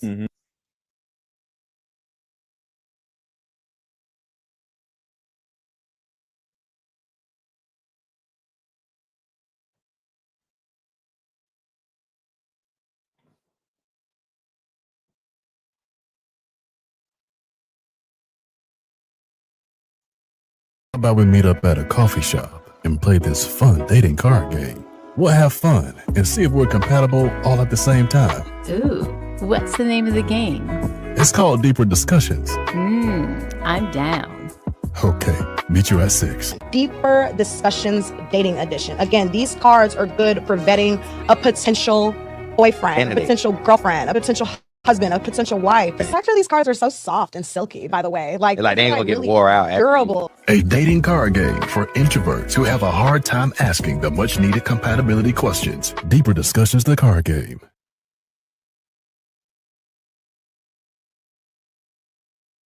With a solution that will help every woman watching, regardless of age, regardless of background. See, in my 7 years of coaching women, the number one thing that I hear in my coaching sessions is her issue or tumultuous relationship with her mother. So what I've done is come out with a card game that will actually help mothers and daughters come back together. We have to get to the source of a woman's pain, her inadequacies, her insecurities, and heal that little girl inside of her before she goes out in the world as a woman. I call Like Mother, Like Daughter, therapy in a box. Therapy in a box is 50 questions for the daughter to ask the mother, questions that you always wanted to ask.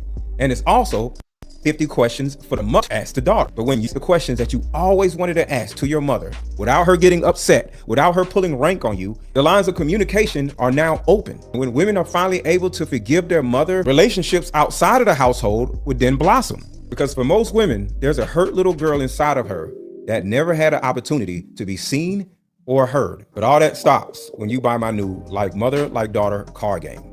Order it now. The link is under this video. Click the link and let's start healing.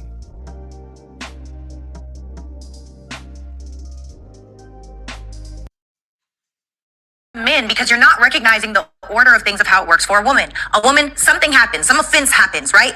Now she's triggered. She has an option to either react or she can respond. If she's regulated after the offense is made, she would share, baby, I'm feeling insecure. If she's not regulated after the offense is made, she says, Negro, you ain't paying me no attention. You over here looking at Becky at Walmart, this, that, whatever it may be. So but that goes back to language, though. Yes, but what they said, if you don't have the language to articulate yourself, we ain't gonna never get nowhere. What she's actually saying is, there's a biological thing that happens with men and women, but women are a little bit more dysregulated. The amygdala actually is a part of your brain, and there's a prefrontal cortex part of your brain. Your amygdala actually shuts off your prefrontal cortex, so you no longer are logical. So women in particular are no longer logical for a certain amount of time. So when you turn around and start hitting her with logic, her prefrontal cortex is I'm not hitting her with shit. Like that. I'm hitting the basement, I'm hitting the blunt. She can hit me when she get her shit together. I don't get like that. Most women can't articulate because they're trying to articulate emotion. And most women haven't taken the time to do inventory of self to even understand. Most people shouldn't even be in relationships, to be honest, because most people are not emotionally regulated enough. Look, bro, there is a well-groundedness to man that you have to have before you can get in these relationships. But fellas, now if I'm talking to you, there's also a well-roundedness you should expect from your woman. True. That involves emotional regulation. Agreed. That involves accountability. That involves self-awareness. There's a ton of things you should look out for. All I'm saying is this won't be a conversation if you can do it for yourself. It's simply two people wanting to be acknowledged, wanting to plead their case at the same time. Yeah. But I believe in, especially as a man, because we talk about, masculinity. As a man, never be the first victim. That's the number one thing is important to I actually really like that. So if me and Mike or me and you are having an issue, right? I have a problem, that means I'm a victim of something, and then you are a victim of something. Okay. I'm going to let you speak first and hear your victimhood first, and then I'll be the second victim. Absolutely. So the thing about it is, as men, we have to hold that Out-victiming space each other. for the woman Yeah. and hold that hierarchy and say, you know what, I'm going to put my issue to the side and I'm going to let her be the first victim. But at the same time, to your point and your point, you're going to hear me too, goddammit. Absolutely. Yes. It's really important for women to take accountability with their feelings. There's nothing wrong with expressing how you feel. Baby, I feel insecure. Or damn, baby, I don't really feel seen right now. Or damn, am I not as attractive as I used to be? Like, without saying, Negro, you did this, you did that, you did. Like, that's the problem, because women are over here blaming and accusing a man of something that he doesn't even feel in his own heart. That's why men oftentimes feel crazy. Yeah. But a man that loves you, especially a masculine man that loves you, wants to solve a problem. Is it possible that women happen to experience more bands of emotions, whereas like if we, but right, okay, we can discuss it, but if like we got 4, 5, 6 emotions, she got about 48 of them, right? You know what I'm saying? So like, is that why sometimes we don't really understand the severity of something like this? Because it doesn't register and trigger one of our emotions, but it does to her. A lot of women, they don't know how to articulate. That's one thing. So your range of emotions come out to us as blah, blah, blah, blah, blah, blah. Yes. And the articulation of the emotion. So one, you have to stop, well, as a woman, you have to stop interpreting something as something that isn't happening. I agree. And then two, if you do interpret it wrong, at least articulate how you feel correctly. You either have to interpret correctly or you have to articulate correctly. That's good. One of the two has to happen.